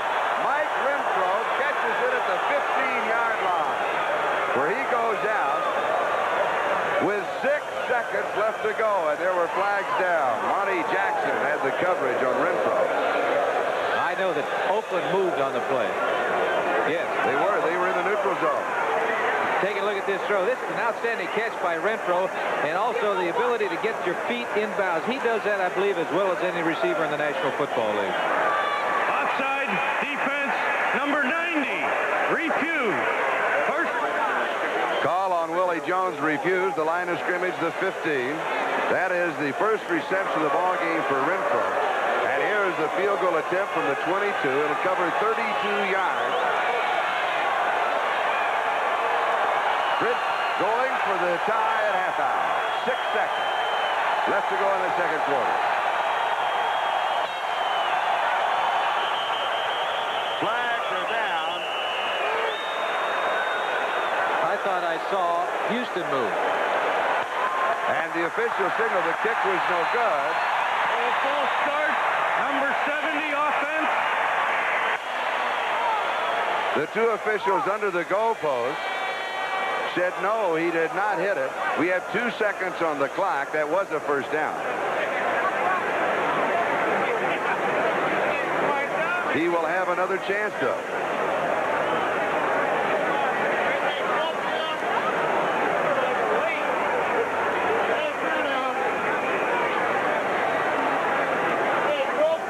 Tony has missed from 45 yards away short, and he missed this one. But it is erased by the penalty, so he has another chance. This is well within his range. 2 of them he's missed so far in his first half.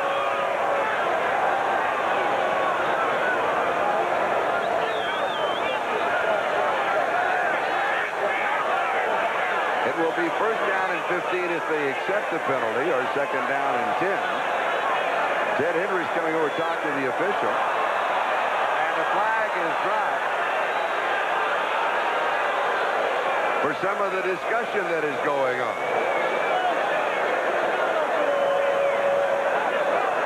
And then it's picked up.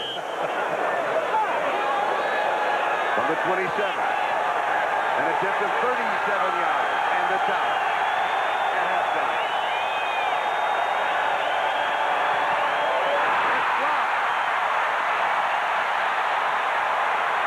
Scramble for the football. I believe it was Lester Hayes that came up with it, or Willie Jones? Lester Hayes came up with it. Willie Jones is the man who blocked it. And time runs out. And so did Temple. They're very short right now on that field. I'm looking for a real explosive second half. Tony Fritz coming in to kick the ball. He just punches it. It's a low kick. He didn't really get it up in the air. 37, Lester Hayes comes up with it. And at half of the score, you'd say Houston is ahead because they're ahead in practically every category. First downs, total yardage, passing, time of possession. But right now, Oakland enjoys a 3-point lead. And Tony Fritz will kick off for the Oilers. Christensen and Moody are deep, and Keith Moody is on the return to the 20 to 25. Hit at the 38, comes down at the 42, and it was Tim Smith who made the tackle. Big hole there on that occasion, and excellent field position for the Oakland Raiders coming into the second half. That Oakland offense with Jim Plunkett at quarterback. Kenny King and Mark Van Egan, the running backs. Cliff Branch and Bob Chandler, the wide receivers. Raymond Chester, the tight end. That offensive line, Art Shell, Gene Upshaw, Dave Dalby, Mickey Marvin, and Henry Lawrence. 42-yard line, first down, Oakland, their own territory. Mark Van Egan gets the call. He goes to the 46. Gain of 4. It'll be second down and 6. Robert Brazil makes the tackle. Defensively for Houston, they open with Mike Stinsrud, Ken Kennard, and Elvin Bethea as the starting front three. Ted Washington, Darrell Hunt, Greg Bingham, and Robert Brazil are the linebackers. J.C. Wilson, Vernon Perry, Mike Reinfeld, and Greg Stimrick in the secondary. Second down and 6. Kenny King. Gain of 3 to the 49. It'll be third down and 3, a very conservative opening. Well, I think that they want to establish the running game to keep their defense off the field, because I know what's going to happen when Houston gets that football. They're going to put Mr. Earl Campbell to work. But if they can move that ball and get some more points right now, particularly in the first drive. This is at halftime. They come in, you come out at second half, they're all pumped up, they're fired up, the adrenaline is going. And if for Oakland, if they can take some of the starch out of Houston right now, it'll be to their advantage. Well, bobble on the exchange from the center. Kenny King gets the call. He does not pick up any yardage. It will be fourth down, and Oakland will be kicking. On that last play, Bingham, number 54, the linebacker, really put a shot on him, but he wasn't able to wrap him. Here it is, 54, the leading tackler for Houston. Avoids all the blocking, makes the hit, but does not make the stop. But fortunately, when you talk about gang tackling, there are 3 other men around there. Number 50, Darrell Hunt, is the man who really put the stopper on King. Ray Guy has been averaging 52.4 yards. He has been booming. He is giving a punting exhibition. And he does it again. And goes to the far side. Then it takes a kick-back bounce. And will be down inside the 10. He kicked that ball end over end, and it still traveled about 50 yards in the air. And for Houston, unfortunately, it hit that turf down there, and that's the difference between the regular turf and synthetic turf. Synthetic turf, generally when the ball hits, it's going to bounce forward. Here it dug into that turf down there, came up a big break for the Oakland Raiders because they've got him backed up now about the 9-yard line. I expect to put Earl Campbell to work now. He is there. Earl Campbell, Tim Wilson, the running back, Stabler, the quarterback. Now remember, through most of the second quarter, that Campbell was not in that offensive set, so he is well rested. He has 5 quick yards to the 14. It'll be second down 5. John Matuzak and Ted Hendricks with the tackle. On first down, you take a look at the linebacking core. They're up there tight. You can see 55 is Matt Millen up there. They're looking for the run on first down. They know they've got to stop it. Even though they're in the linebacking position, they're playing run first.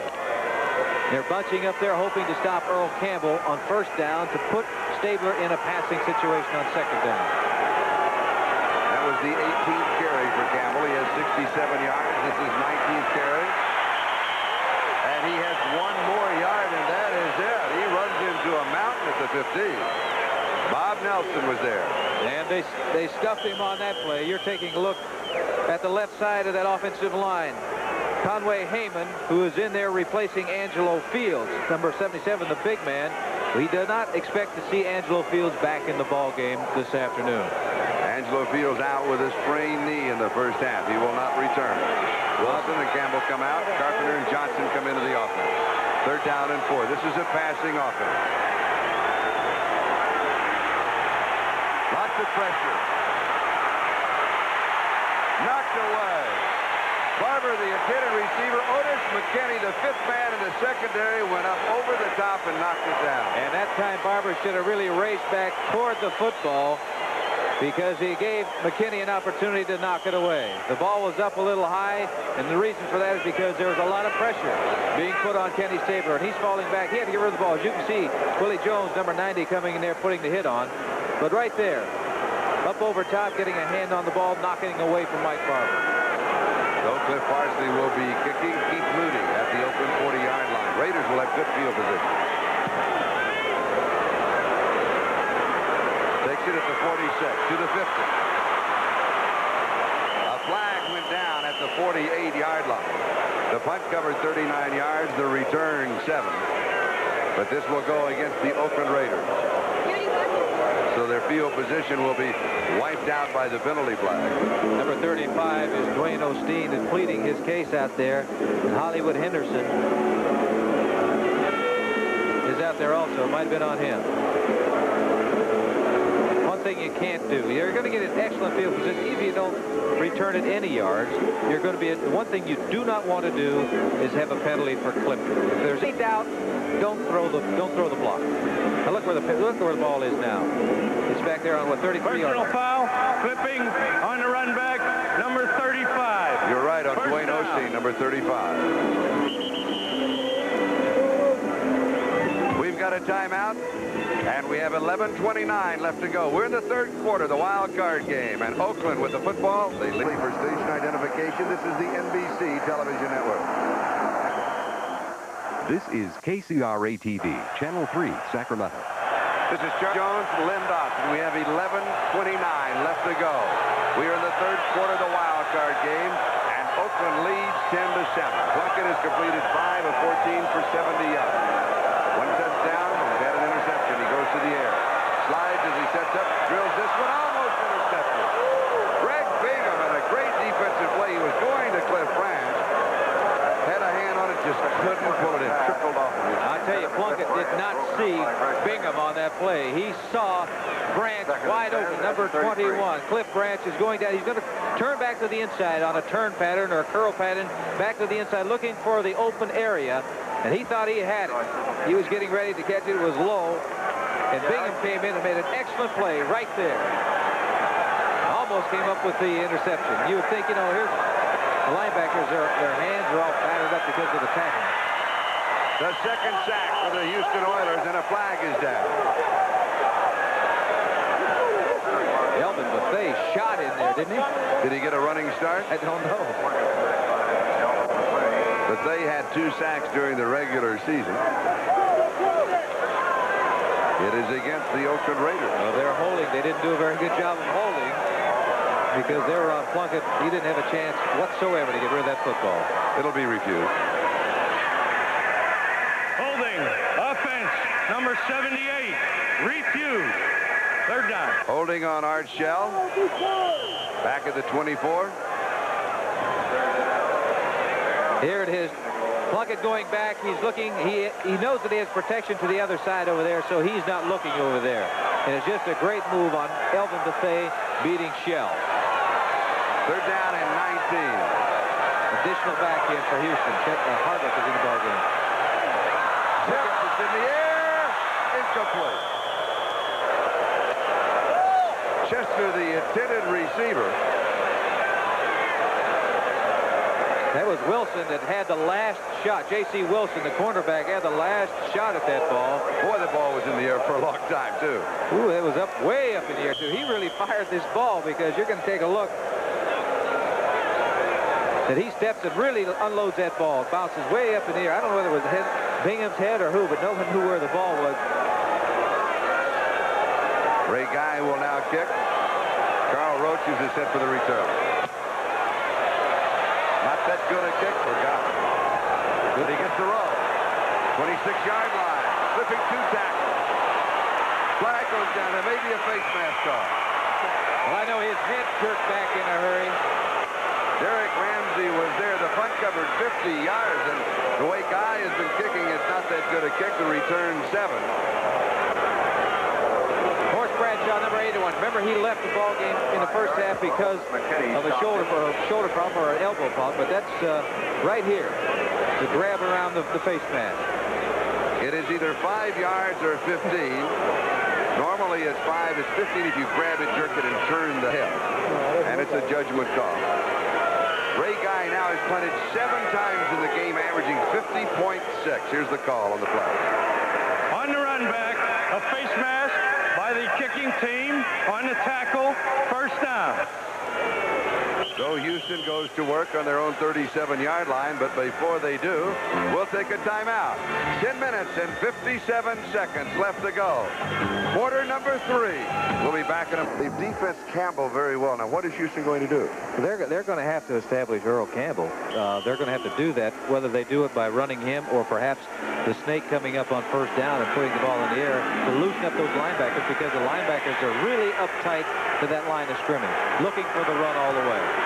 Houston, their own 37-yard line, play action on first down. Has pressure, slips the pressure. In the coverage, it's caught, 24-yard line. yards on Mike Renfro.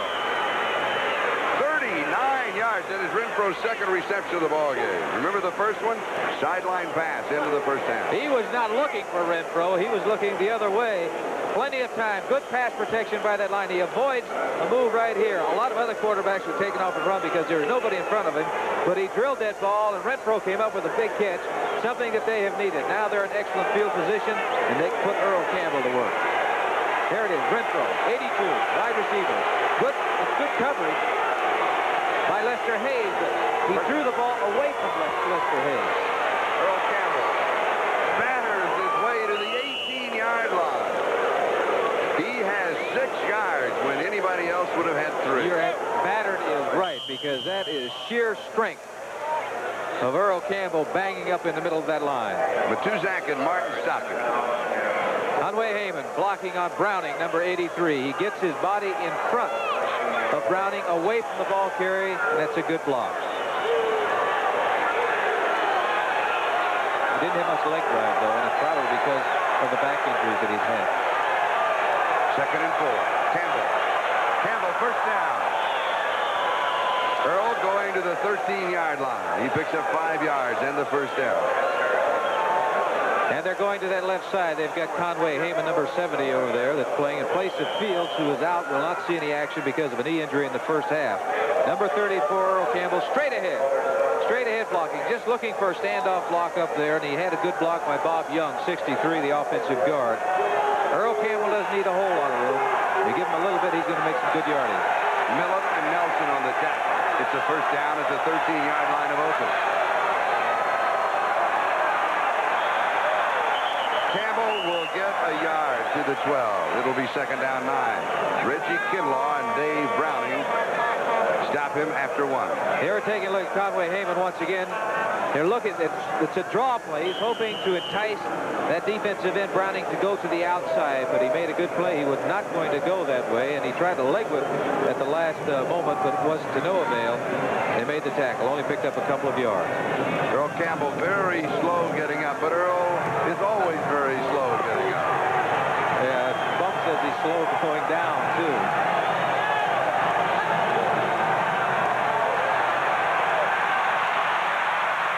Intercepted in the end zone.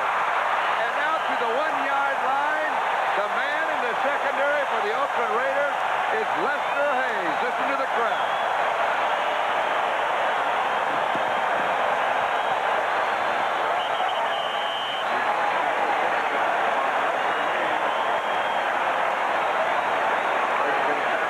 Here it is. Stabler going back to pass. He fires this ball, and it ricochets. When it ricochets down there, generally there's a defensive man to make a play, and it does. Lester Hayes, 37, the man that's been making the interceptions all year, comes up with a big play, stops it.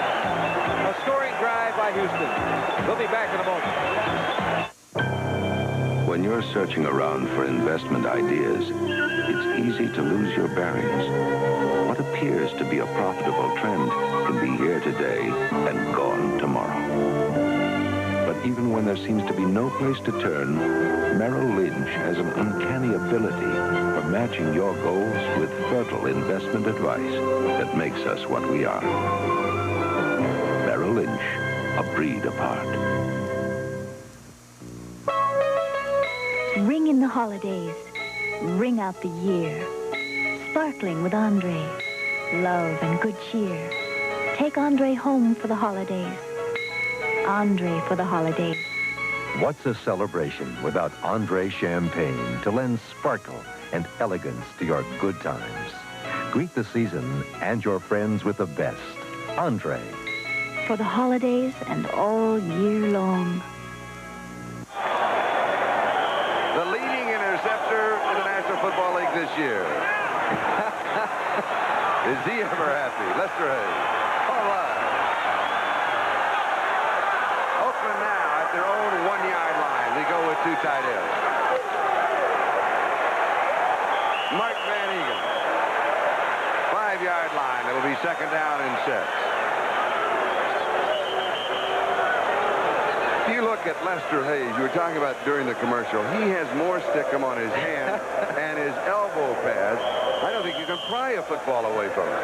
Well, he has a lot on, and Oakland is famous for that. I remember Fred Bolitnikoff used to hate it because they'd have all that glue on their hands, and it makes it tough in gripping and throwing the football for the quarterback. Lester just missing tying the record during the regular season. Flags are down. Plunkett is down. Ken Kennard may have gotten an early start, or it may have been drawn off. Let's see. He definitely got an early start. I don't know whether anybody drew him off sides or not, but he didn't go half speed when he did it. He was going full speed. 71, defense, encroachment. That will take the ball out to the 10.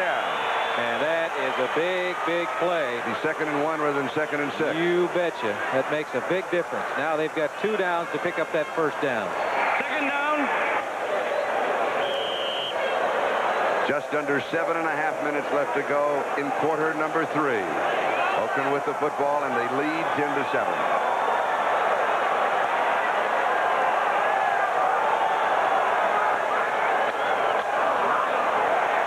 First down, Oakland. Mark Van Egan gets it. It's almost like a wedge play for the Oakland Raiders. They're blocking straight ahead. Blocking straight ahead, giving the ball to the big fullback. Here he's from behind the quarterback in the back, straight ahead. He's looking for a hole. He finds it. Now the head goes down. The legs keep driving. He's just looking to pick up a couple of yards in the first down, maintaining possession of this football for the Oakland Raiders. Andy Doors with a tackle. Oakland with the football. Their own 14-yard line. First down. Listen to the crowd.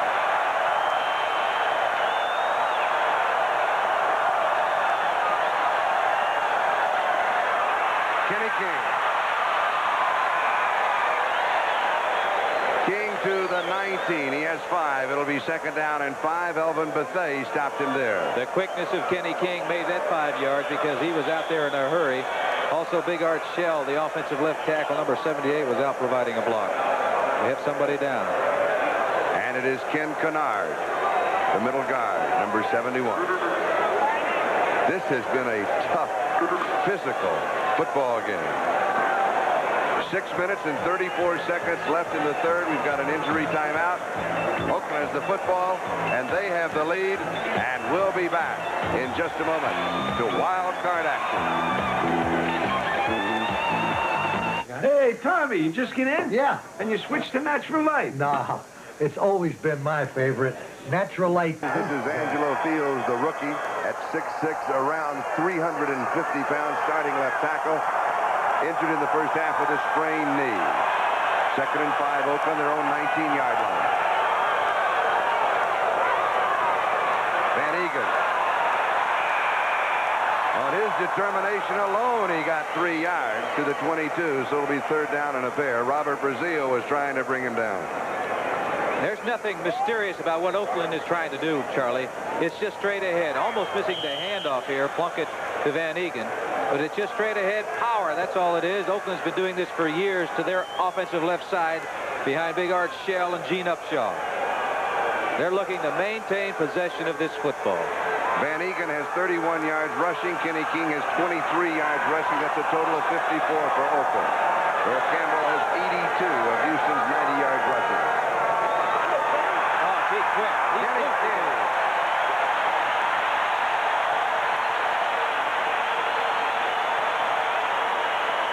Quickness and speed.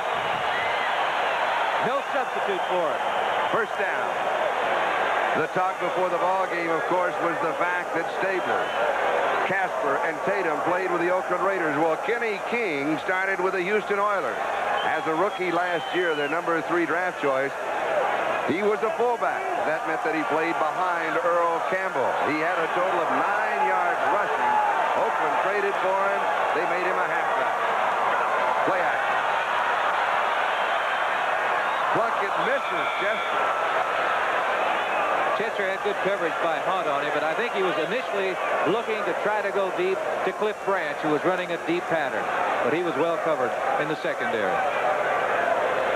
Plunkett has not had that successful an afternoon when you look at the statistics, but he can go deep and he can hurt you in a hurry. Well, yes, he can. We saw that in the first half. He threw the ball about, I don't know, 65 or 70 yards in the air. About 3 times. When you have a burner like Brandt, that puts a lot of pressure on that secondary. And also a burner like King swinging out of as a running back. 2nd and 10 on the draw. This is Derek Jensen. Andrew, nice play by the big defensive lineman on that draw play. They've been talking about Mike Stensrud. Houston really feels that he has really come into his own this year, doing an outstanding job. This is a draw play, hoping to catch them coming, but number 67 has that quickness. Gets a hold of Jensen, throws him down. Now it's 3rd and 10 situation, Charlie. Plunkett's going to have to once again go back and put the ball up in the air. The Oilers going with 4 down linemen. Hartwig is in, 5 men in the secondary. For Oakland, 3 wide receivers. They take Raymond Chester out. They bring Bradshaw in. It's Morris Bradshaw. 3rd down and 10. And the pass is underthrown to Branch. Branch was open, Charlie, and the pressure was the reason that he wasn't able to get that football to him. Houston put the pressure up front where he couldn't see that well. He knew he had to get rid of the football. As you can see, that Jim Plunkett is not too happy with that last play. Here it is. This is what a quarterback is looking at. Coming back in the pocket. Now straight up in his face, you're going to see some of the defensive linemen. There it is. Up in the air is number 52, Robert Brazil, and that impairs the quarterback's vision, and he threw a poor pass to Branch. Had he been able to see Branch all the way and had an alley to throw in, he'd have been able to get the ball to him. And time again, Ray Guy has punted the ball. And he alone, and he does it again, he alone has kept the Oilers with their backs to their own goal line. Roach is on the return. He's in big trouble at the 15. A punt of 56 yards and a flag comes down. Derek Ramsey with the tackle. Ray Guy has had an afternoon. Not only does he kick the ball far, but today, more importantly, according to the coaches, he got that great height. So it gives the team, the kicking team, an opportunity to get down under that ball. Clipping against Houston. I saw Boobie Clark. It looked like he clipped, and it was really unnecessary if it's the one that, at least from the angle that I'm looking at.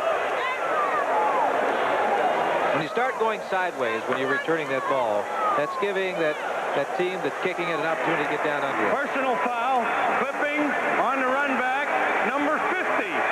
First down. That's accusing. It was on Darrell Hunt. Poor Boobie Clark. That it was Darrell Hunt.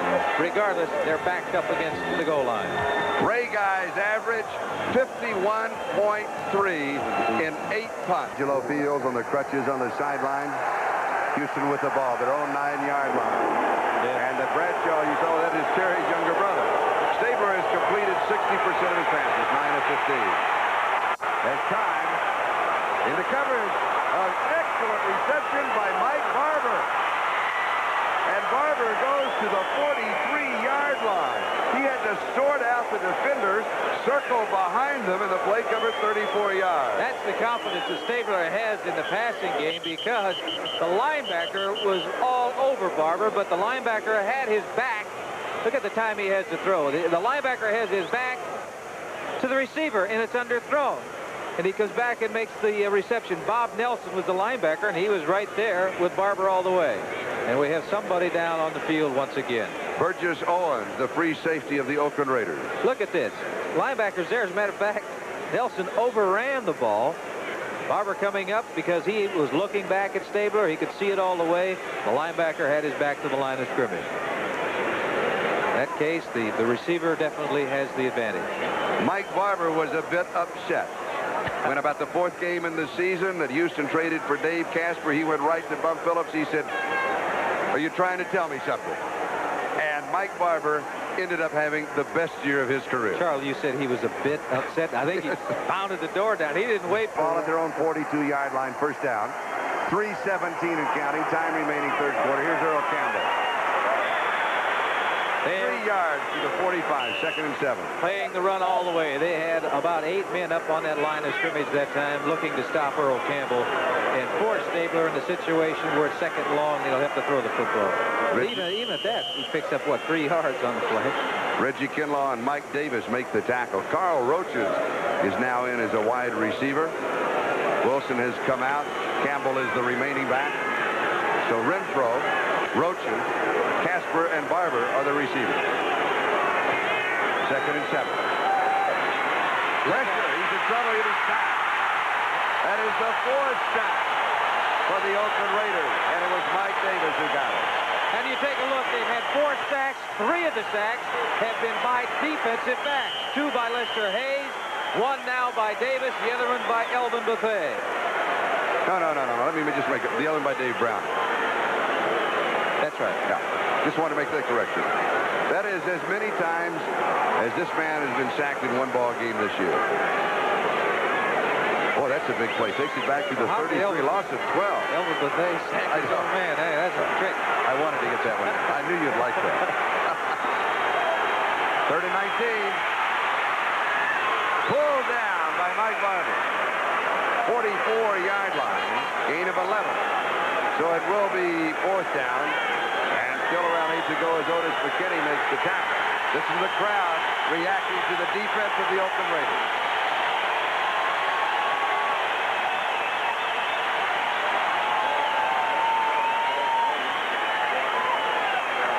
Charlie, we talked about the big play of the Oakland Raiders, and we aren't always talking about the offense. That's right. Because the defense has come up with some big plays in this ball game today. Parsley's kick to Keith Moody. He nailed that. Goes into the end zone, through the end zone, a punt of 56 yards. So Parsley, he has been watching Ray Guy at work.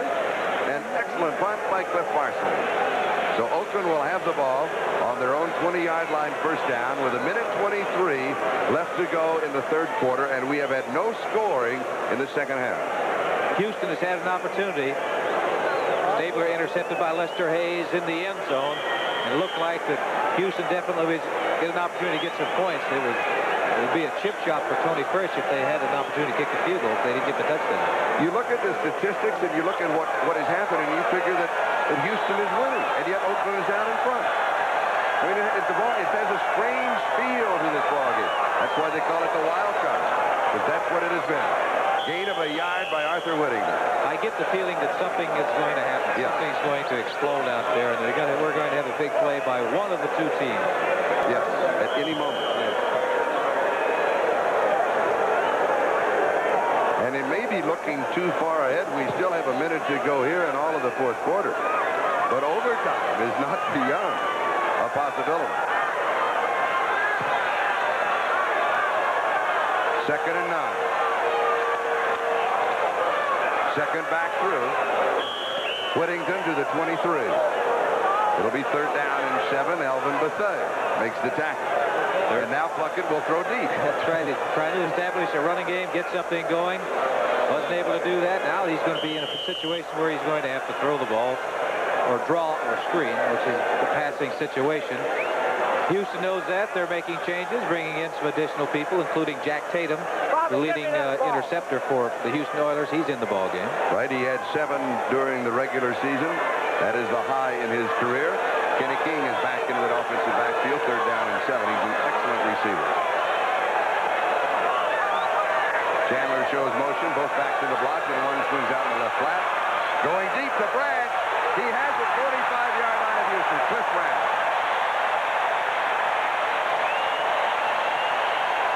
32 yards on the play. And with that play, the 3rd quarter comes to a close. The score is Oakland 10 and Houston 7. And we'll be right back after these messages from your local station. You see what he's wearing? Super Bowl ring. That's what they're looking for. Both teams out there want to be wearing one of those things after about, what, 5 weeks? 4 or 5 weeks? January 25th. Report on Burgess Owens. Cut out. Could be back. 44-yard line of Houston. Oakland is the ball, 1st down. We open the 4th period. Play out. Good fake by Plunkett. Going deep. He's open. Has the touchdown. Raiders. Arthur Whittington. 44 yards.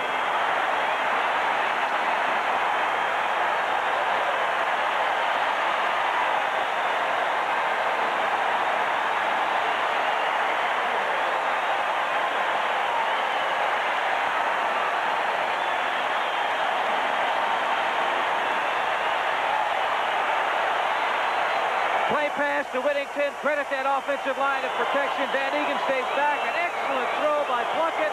Right on the money. He beat Darrell Hunt, number 50, the linebacker, into the end zone for a touchdown. An 80-yard drive in 4 plays. And it took a minute and a half. I credit the wide receivers. Branch did an excellent job of clearing out that area, providing man-to-man coverage on the running back by their linebacker, Hunt, number 50. The extra point gives the Oakland Raiders a 10-point lead. 14:53 left. We'll be back with a kickoff. Here it is again. Yeah, Charlie, the reason that it's man-to-man out there because Cliff Branch cleared out that area. You look down there, you have a linebacker on a back, and you do not see, until just Vernon Perry comes into the picture right there, a defensive back in that area. That's the great respect they have with Branch, because when he takes off deep, they're going with him. Fire kick shot, taken at the 8-yard line by Ronnie Coleman. And Coleman returns to the 30-yard line, and there's a flag down on the return. Derek Jensen and Jeff Barnes make the tackle, but time and time again, on punting plays and on kickoff plays, we have seen flags down in this ballgame. And generally, it's against the receiving team. Here it is, holding. The one thing, as I say, you do not want to do, you don't take a chance. Particularly when you're going to get the ball in good field position, don't jeopardize your team and take a chance of getting you back, and that's what they're going to do right now. They're on the 25-yard line. Looks like where the officials are starting. So here it's back to the 16-yard line. Now they got 84 yards to go. Holding on the run back, number 45. First down. Holding on Tim Wilson. So the Oilers will come out Troy. They have Billy Johnson and Mike Renfro in as wide receivers. Casper Barber in as the tight end. Rob Carpenter is the remaining back.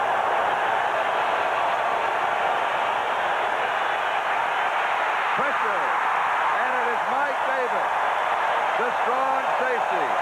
5th sack for the Raiders, and 4 of the 5 have now come from men in the secondary. Mike Davis has had 2.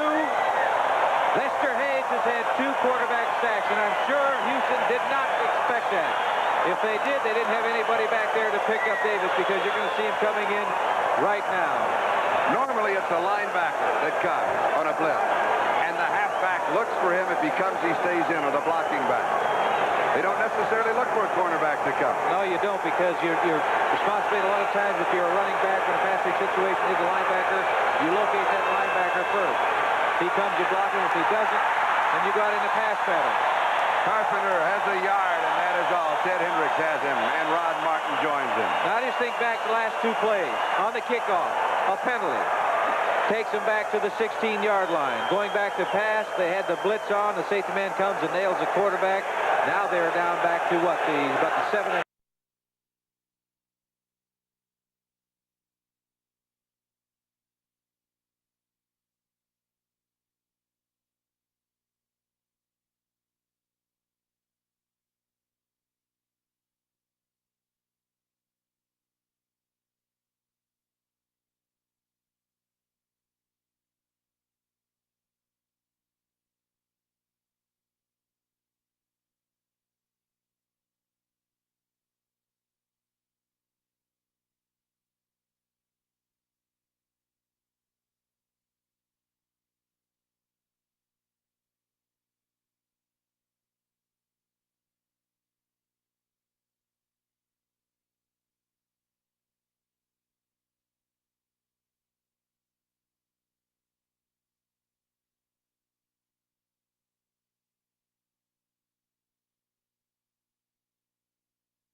he comes, you block him. If he doesn't, then you go out in the pass pattern.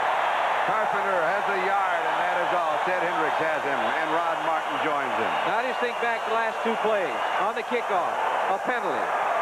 Takes him back to the 16-yard line. Going back to pass, they had the blitz on. The safety man comes and nails the quarterback. Now they're down back to what? About the 7.5, 8-yard line. And it's a 3rd down situation, 18 yards to go. Not a very good situation to be in, but do not count the snake out. He's been there before. Carl Roaches comes in. Johnson comes out as a wide receiver.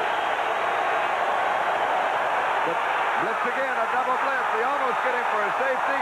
He gets the pass off, but barely. And a flag goes down. And that is right on the 25-yard line. That would mean defensive holding and an automatic 1st down. Stabler avoids it here. They had the blitz on. Browning, 73, gets a hand on it, but he overruns it. He throws the ball, but he gets nailed as he throws it. Hendricks hits him. All he was trying to do is get rid of the football to avoid that loss back there. And Ted Hendricks is 6'7", 225 pounds. Holding. Defense, number 23. First down. Holding on Otis McKinney. Now, any defensive foul with 5 exceptions carry the 1st down. That's offsides, encroachment, delay of game, illegal substitution, excessive timeouts. All of the defensive fouls carry a 1st down. That is the reason it is a 1st down at the 13-yard line. They've got a 1st down now. They started on the 16. They're back on about the 14-yard line. And Earl Campbell is in, and he carries. And he goes out to the 17. He has 4, so it'll be 2nd down and 6. Burgess Owens coming back in the ball game, Charlie. And that is good news. He was out with a cut eye. Lots of time remaining. 13 minutes and 10 seconds left to go in the 4th. Earl Campbell, 86 yards rushing, 23 carries. Boy, they have shut him down in 23 carries. Not a lot of yardage. Usually he has around 155, 160. Well, Oakland has done an outstanding job against the running game all year long. They've had problems against the pass. Morton with Denver put, 461 yards he threw for Denver against the Oakland Raiders. 20-yard line. Matuzak and Kenlaw make the tackle. It'll be 3rd down, still around 3. Now you're taking a look at what Earl Campbell is looking at, looking for a hole, looking for an opening. He sees it right there, he feels, but it's closed in a hurry. The big John Matuzak, 72, is in there to make or help on the stop. Now Ronnie Coleman comes in, Wilson comes out. The Raiders will have 4 down linemen as Willie Jones and Cedric Hardman come in, 5 in the secondary. Oakland is looking for the pass. Campbell, the remaining back. Snake throws, far side, receiver slipped and fell. Mike Renfro slipped when he made his cut. He had no chance. We've seen it several times today on this field where the receivers or the players have slipped. They had good pressure on Stabler once again. He had to get rid of that ball really before he wanted to. Keeping Earl Campbell in to help block, but you can see the pressure coming. He knows he has to get rid of the ball because he's nailed right there by number 53, Rod Martin. If he'd have waited any longer, he'd have been sacked. Cliff Parsley to kick. Keith Moody is set for the return. Aaron Matthews, normally the punt returner for the Raiders, out with a knee injury. Will not return. He'll just leave it alone. Just inside the 35-yard line. Hollywood Henderson down very quickly. The kick covered 45 yards. We have 11 minutes and 54 seconds left to go. Oakland has the football, and they lead by 154. If the Oilers are to get back in the ball game, they have to do it now, and their defense has to do it. The defense got to do the job of stopping Oakland right now. You can only say it for so long, well, there's so much time remaining. They're down 10 points. Kenny King gets the call. He'll lose a yard. It'll be 2nd down and 11. Robert Brazil and Greg Bingham make the tackle. The defense of Houston knows they've got to stop them. On the other hand, Oakland knows they're looking at that clock also. 11:35 and counting down. If they can get they don't have to score now. They get a few first downs, occupy some of that time, punt it away, and put them in bad, field position where they've got to go a long way. What they do not want to do, Oakland does not want to do, they don't want to give Houston anything. If Houston gets anything, they're going to have to earn it. 2nd and 11. Pass. Play action. Tip. Incomplete. Chester, the intended receiver, Vernon Perry. Oh, and he was open, too. Vernon Perry read that play very well and got a hand up, and it's a good thing he did because Raymond Chester was open. And you can see the blocking back there, Upshaw coming up there, good protection. But right there, you can see that Perry got a hand on it and knocked it up in the air. It's fortunate, really, for Oakland. The ball didn't bounce high enough because you saw back there once again was a Houston defensive man. He could have come up with the interception. 3rd down and 11. Tatum now in the secondary for the Oilers. 5 men in the secondary. Plunkett has completed 7 of 21. Whittington, sweep right. And he is wrapped up at the 40-yard line, maybe the 41. It'll be 4th down as Vernon Perry got him. And Ray Guy will be kicking again. Houston defense did the job, and they did the job on 1st down. They stopped Oakland on 1st down. I think they had a 2nd 8 situation after the 1st down, forcing Plunkett to go to a play pass, and that didn't work, so now it's a 3rd down situation. Oakland did not want to take a chance, I'm sure, of putting that ball up in the air and throwing an interception. As I said before, Oakland's feeling right now, if Houston is going to get anything, let them earn it. Don't give it to them. Roaches is set for the return, and Ray Guy has been the most valuable player for the Raiders in this game. He sails a beauty that hangs forever. 10-yard line, 15, flag is down, 20, 30, just outside the 30. There was not a flag, I'm sorry. I saw a yellow mark on the sideline, and it wasn't a flag. You know what that is? It's a crowd microphone down there. And Ray Guy makes the tackle. That punt covered 50 yards with a 20-yard return. Carl Roaches has been doing an outstanding job today on returns. He escaped some lightning down there on that play to pick up 20 yards. You take a look at Ray Guy, who was a safety in college. He knows what it's all about to tackle people. So Houston has the football on their own 31. Just over 10 minutes left. We'll be back. The different thing is watch the people in the stands when he comes up. They pretend he's not there. That's rather difficult to do, too. Houston now from their own 31-yard line. He's going to pass. Campbell can throw it.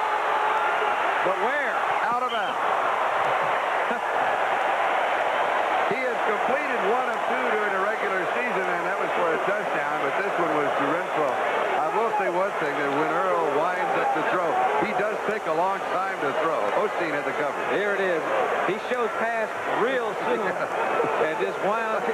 They didn't say don't make any difference whether it looks pretty or not, Earl. Just get it out there. But he's going to have to understand that when you do throw it out of bounds, whether you catch it or not, it's no good.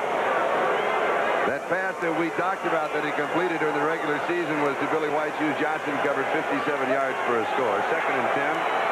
The Raiders now will go with 4 down linemen, 5 in the secondary. Roaches and Renfro are the receivers. Campbell, the remaining back. There's the way you throw it. And there's the way you defend it. Lester Hayes. Excellent coverage. Perfect coverage. What a day he's having. He's had 2 quarterback sacks, and for a cornerback, that's virtually unheard of. You don't have that in the whole season. But here you got Renfro going up top, man-to-man coverage. 37 Lester Hayes with Renfro makes an excellent play right there. He turned his head around, didn't lose sight of the fact of where the receiver is, located the football and knocked it away. And don't forget also, he had the interception in the end zone. He has the stickum that glue all over his head here, as well as the rest of his body. Rob Carpenter in the backfield. It is 3rd down and 10. Flags are down. Pass is incomplete at the 45-yard line. Renfro is claiming pass interference. Lester Hayes had the coverage, but a flag was dropped back at the 30 on the far side of the field. Well, I know that Oakland jumped. The defensive lineman jumped. I don't know whether they got back or not. May not have. Might have been Willie Jones. Here it is.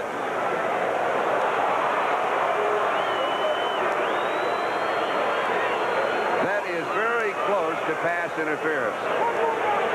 Remember on a pass interference call that the defender has an equal opportunity to the football as does the receiver. But you can't go through the man. He almost went through. Offside, defense, the left side of the defensive line, 3rd down.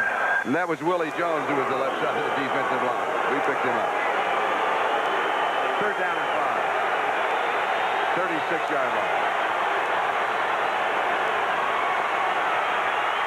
pressure again. Sack number 6, and Willie Jones got it. 6 sacks for the Oakland Raiders. That is the most that Saber has been sacked in any game this year. They were putting the heat on. Jones got through him, but Cedric Hartman was also in there, so was Ted Hendricks. Matuzak taking an inside rush. The outside, both Hartman and Jones. Jones coming up with the sack.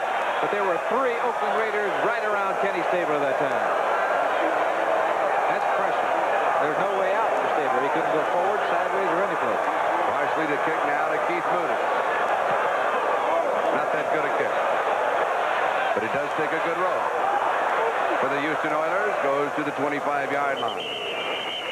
So Oakland will take over on their own 25-yard line. That punt covering 47 yards. The Raiders have a first down, and we have 9:17 left to go. And that is John Matuzak.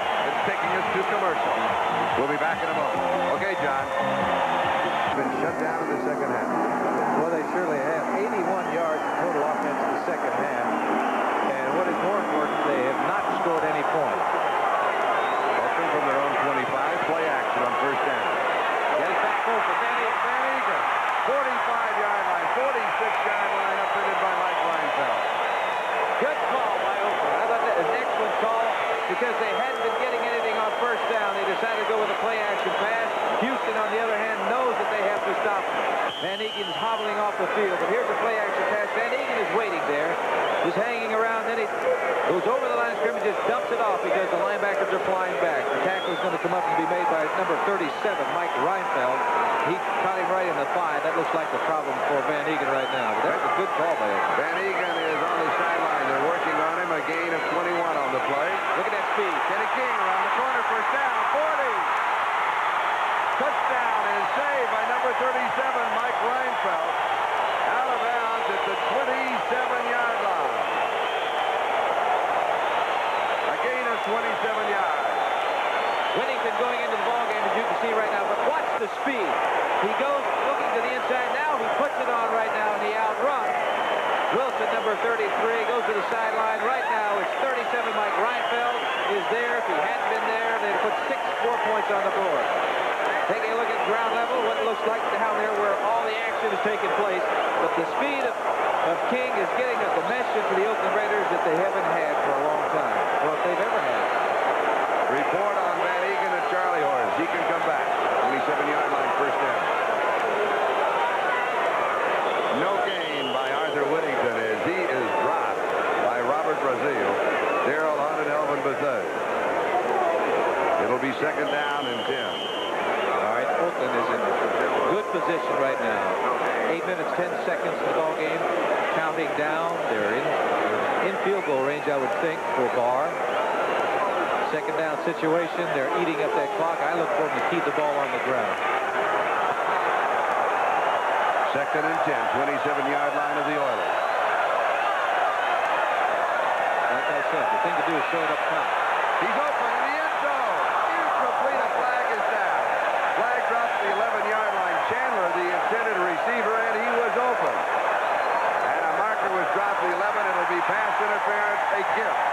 The Houston Oilers. Yes, number 33 is J.C. Wilson out there, and I think what it was kind of a stop and go, or making him look like it was going to be a sideline move, and one up top was wide open. Pass interference, defense, number 33, first down.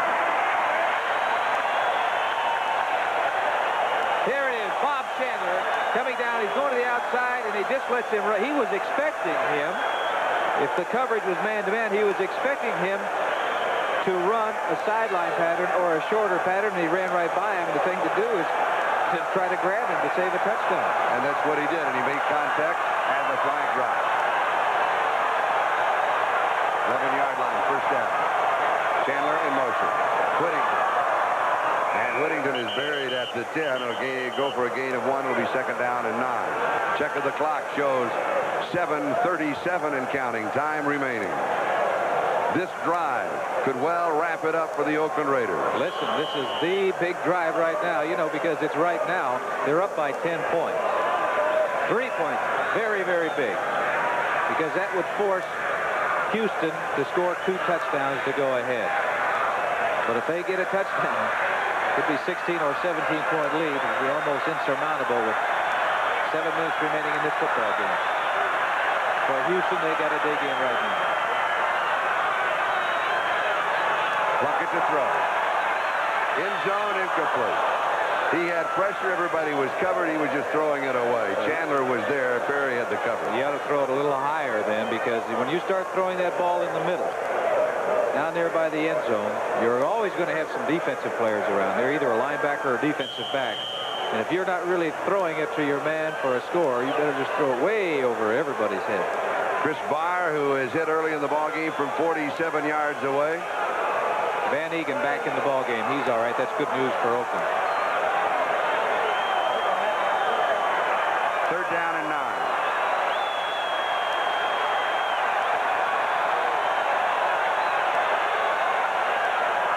Branch is in the slot left. 3rd sack for the Houston Oilers. Bingham got him this time. Did he ever get him? He flew through there, and Plunkett didn't even have an opportunity to get set and get turned around before Bingham nailed him. A loss of 10 on the play. Taking a look at it right here, right up through the middle, and he's going down because he knew he did not have a chance. Whenever you get pressure, if you're quarterback pressure straight at you, it is really difficult to avoid. If you get it from the outside, you can always step up. But that time Bingham was there. That's a big sack. Takes him 10 yards back in this attempt for a field goal. An attempt of 37 yards. It is good from 37 yards away. And the Raiders now lead the Oilers by 13. 20-7 with 6:25 left to go. On New Year's Day, be sure to be with us. First, it's Michigan and Washington, the granddaddy of them all, the Rose Bowl. And then it's the game that could determine #1, the Orange Bowl between Florida State and Oklahoma.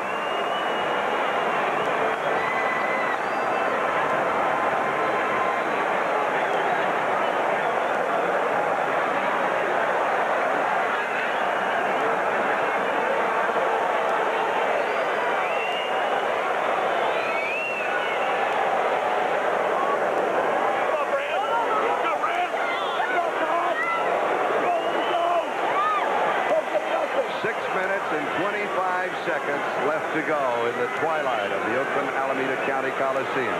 Could well be the twilight of the season for the Houston Oilers. Bear in mind, though, Houston has outscored their opponents 108-66 points in the 4th period. Coleman on the kickoff return. Reverses, and reverses into trouble. Edwards.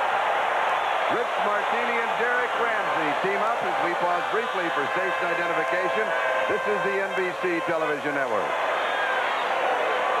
This is KCRA-TV, Channel 3, Sacramento. This is Charlie Jones, Lynn Dawson, 6:13 left to go in the AFC wild card game. Bum Phillips, the head coach of the Oilers, trailing by 13. Houston at their own 12-yard line. 1st down. They're going to be putting the heat on Stabler now. They've been doing it all day, and they're not going to stop now. Pass is incomplete. Casper, but it was behind him.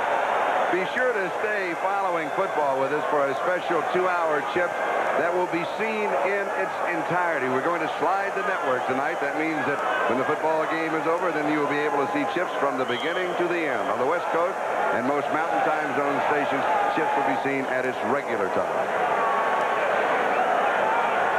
2nd down and 10. Tough situation for Houston, because you'll take a look at those defensive linemen. Look at them. They're down. They're ready to fly. They have one thought in mind, that's get to Stabler, and they do. And they do. There's the 7th sack for the Oakland Raiders. Listen to the crowd reaction to Ted Hendricks' sack.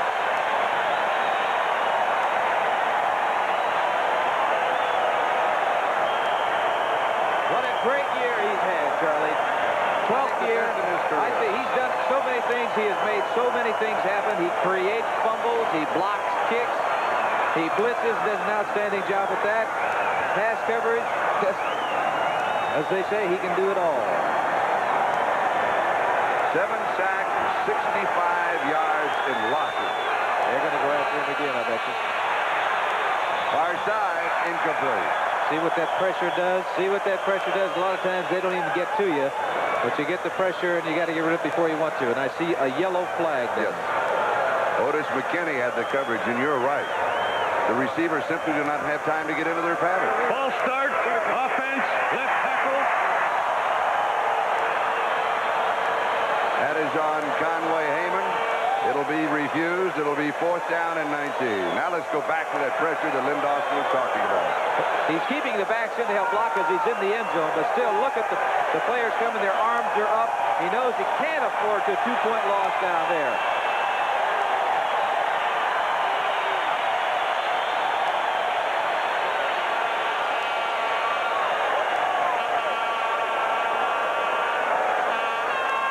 Did I miscount? I must have. They have it 3rd down. They just changed it on the scoreboard.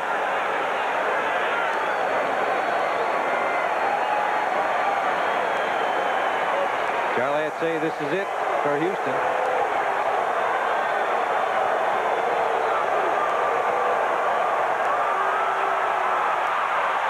Pressure is there again. Interception, Lester Hayes. He'll score.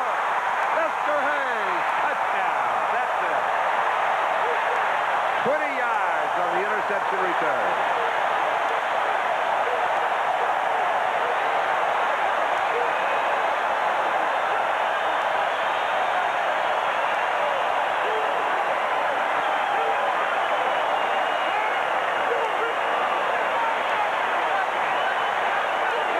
Kenny knows he needs to go deep to get the 18 yards. He puts that ball up there. He hangs it too long. Look at that 37. Lester Hayes was in great position to come up with the interception. And along the sidelines, there is no one to touch him. He's in for a touchdown. Willie Jones, go ahead. He was looking to go to Renfro, running an out move, but he had excellent position. Defensively had excellent position on Renfro. Renfro really never got him turned around. And the reason he did is because they had 18 yards to go, so he'd let him catch it in front of him all day long. Willie Jones and Ted Hendricks were putting the pressure on Ken Stable. Sellout crowd here, and they are still here. The leader and those that trail.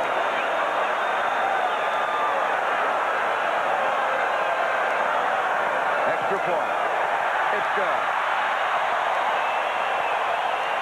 27-7. Oakland leading with 5:29 left. Defensively, Oakland has done a tremendous job on this Houston team. This Houston team that has the running of Earl Campbell, who gained almost 2,000 yards with 1,934 yards during the season. The defensive backs have done a tremendous job for Oakland. They have 4 sacks by the defensive backs, 2 by Davis, the safety, and 2 by that man, Lester Hayes. Not only that, but Lester Hayes came up with that big interception. Lester Hayes with 2 interceptions and the touchdown. And the reason the miscount on the down was on that false start penalty. You cannot refuse it. It's automatic because it's called and they had the down go over. That was the reason for it. Vernon Perry also coming up with a big interception in the end zone. Lester Hayes had some kind of game. Oh, he really had. Ronnie Coleman and Carl Roaches are set for the kickoff return.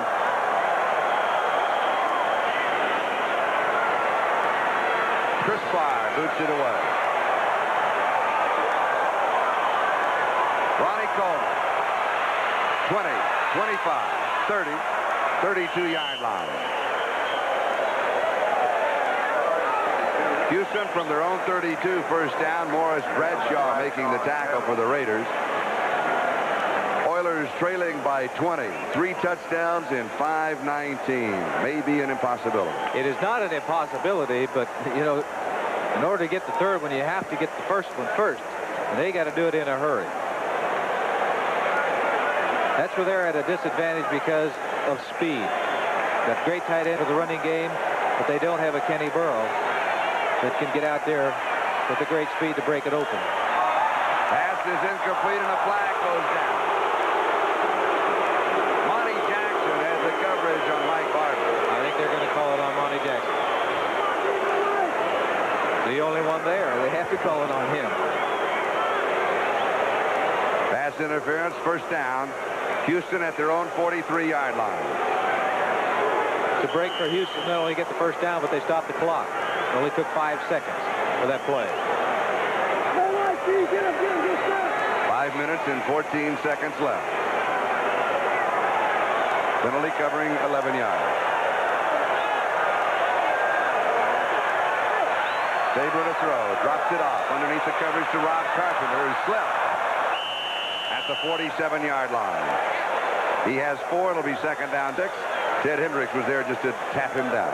Disadvantage for Houston. They're accustomed to playing on the carpet. That would not happen. The ground slide out from under your feet. Time running out on the Houston Oilers. Local knowledge, I guess in golf they say local knowledge of the course. Yes. Well, it helps here in Oakland also. Rich Castor is in as a receiver, along with Carl Roches. That is Dave Casper. Otis McKinney was there for the Raiders, 45-yard line of Oakland. That was a good throw by Stabler. You could see that Casper was trying to get out of bounds. Wasn't able to. Stabler took a hit on that last play and went to the turf, and he's slow getting up. First down at the Raiders 45. 4:07 and counting. Time remaining.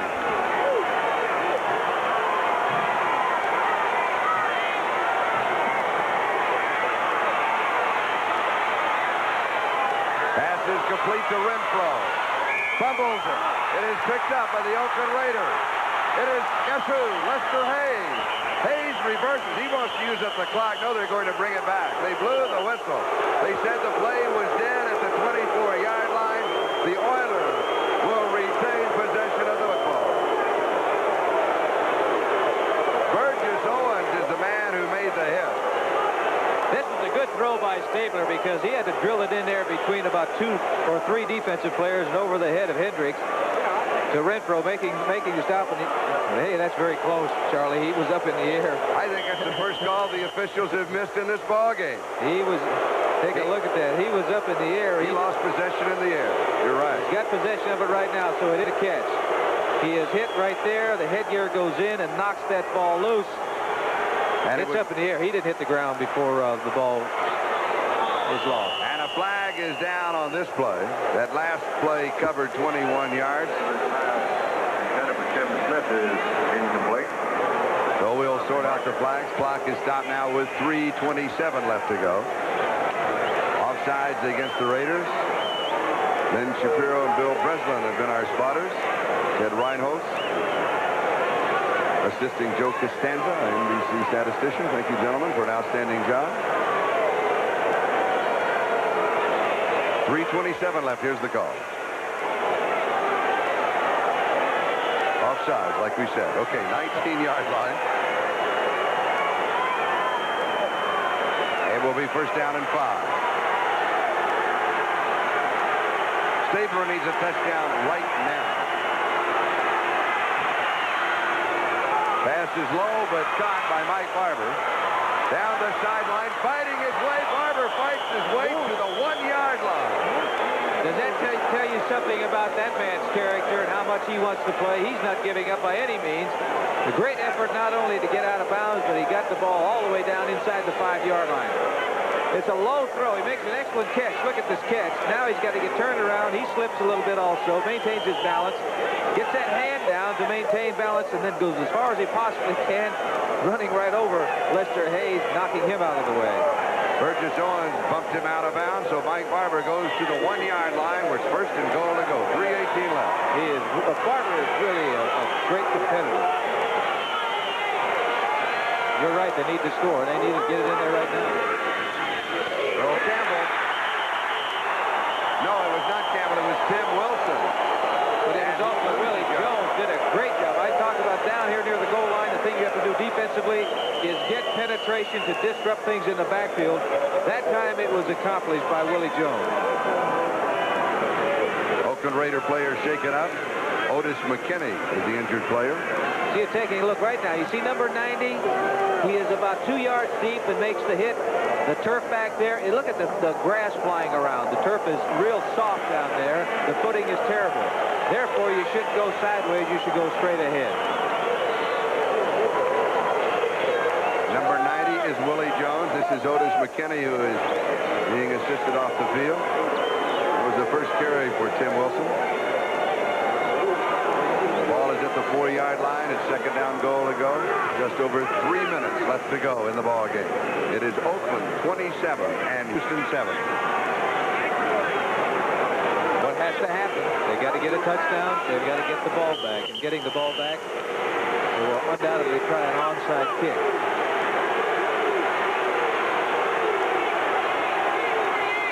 They need 3 touchdowns. Caster in motion. Earl Campbell. They stand him up at about the 2-yard line. It'll be third down and goal to go.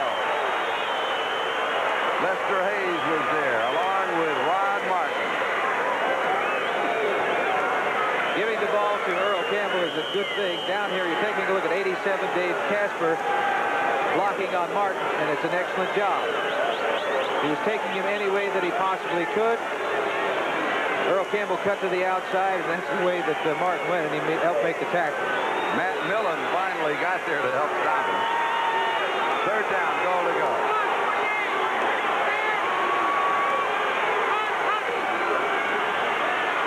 Campbell slips and he makes the cut at the 4. It will be fourth down and goal to go. Burgess Owens was there to cover him when Campbell slipped. And I'm sure that Snake now will put the ball in the air. 2-minute warning. 2 minutes to go. They're down by 20 points. And we've got a timeout, the 2-minute warning to both pitchers. 27-7. We'll be back in a moment. If you're shopping for a new car, it's smart to talk to an Allstate agent before you buy. Before I buy? Why? Some cars get a break on insurance at Allstate. Oh, we'll be right back. Let's face it, all cars aren't built the same. At Allstate, some cost less to insure. Buy one of these, and we'll pass the savings on to you. Up to 35% less than comprehensive. 35%? We'll be right back. Different rates for different cars. You're in good hands with Allstate. That's a promise for me, Judy Davis. At $50.96, Dodge Colt sticker price beats all these subcompact hatchbacks. Every Volkswagen, every Datsun, every Honda, every Toyota. And Colt's mileage is almost unbelievable, thanks to the advanced technology of Mitsubishi's MCA jet engine. In this class, Colt's estimated MPG beats every gasoline VW, including Rabbit, every Datsun, every Honda, every Toyota. Dodge Colt, high mileage, low price, and front-wheel drive. Now make your best deal on all new Dodge imports. Then get $350 to $680 direct from Chrysler on top of it. This is Charlie Jones, Lynn Dawson, with 2 minutes to go in the Oakland Alameda County Coliseum. The Raiders lead by 20 points. It is fourth down and goal to go for the Houston Oilers at the Oakland Raider 4-yard line. They still have Earl Campbell in the game. You know, Earl is at a disadvantage, I believe, with this soft turf because he is so strong in his legs. He has such great drive that he just digs up the turf. Play action. Putting it up for grabs. Incomplete. The Oakland Raiders hold. Osteen knocked it away, and Mike Davis was also there. He was looking for Barber, the tight end. He was well covered, but Kenny just put that ball up the air and hoped on this play. Taking the ball to Earl Campbell. Here it is. Pressure is coming by Martin. He just throws the ball up in the air. There are 2 defenders over there. He was looking at Barber, number 86, was in the area, but he was just hoping 1 or 2 things, that Barber come up with a great catch, or perhaps there would be interference. I was talking about Earl Campbell. He's so strong in his leg. When you get soft turf like this, and he starts digging in, he's going to dig up the turf. That's where he has an advantage, I think, on synthetic turf. Oakland now from their own 4-yard line.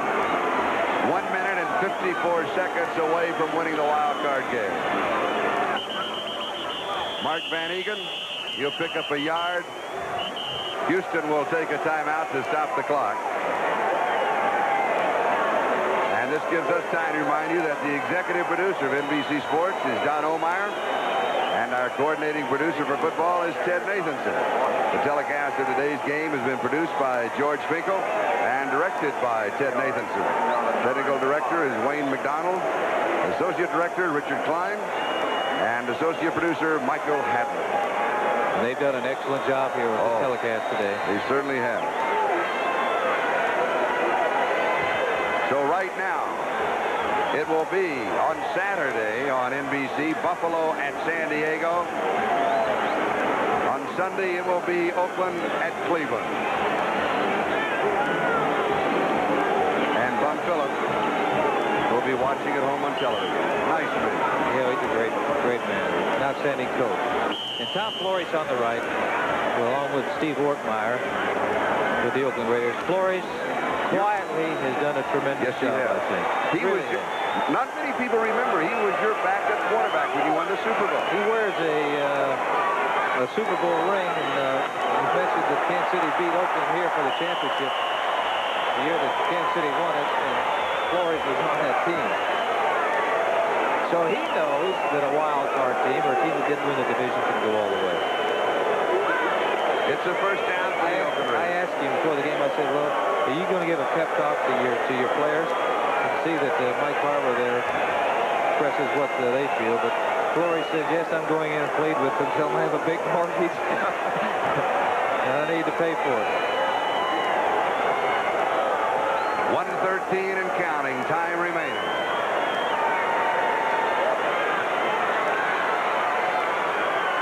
Mark Van Egan, as the Raiders will be content just to run out the clock. Again, as I was mentioning a moment ago, but we can be more specific as far as times are concerned. On Saturday on NBC, 3:30 Eastern Time. Starting, of course, with NFL 80 and host Brian Gumbel. It'll be the Buffalo Bills against the San Diego Chargers. And then at noon Eastern Time, next Sunday, the Oakland Raiders will go to Cypreville, the Cleveland Browns. Those are two great games next weekend. Dave Casper. There's a good formation because you see the man way to the right back there. He is there for one purpose. If there is a fumble, he is there to either make the fumble recovery or make the tackle. It's 15 all over. seconds, and the crowd will take us to the countdown.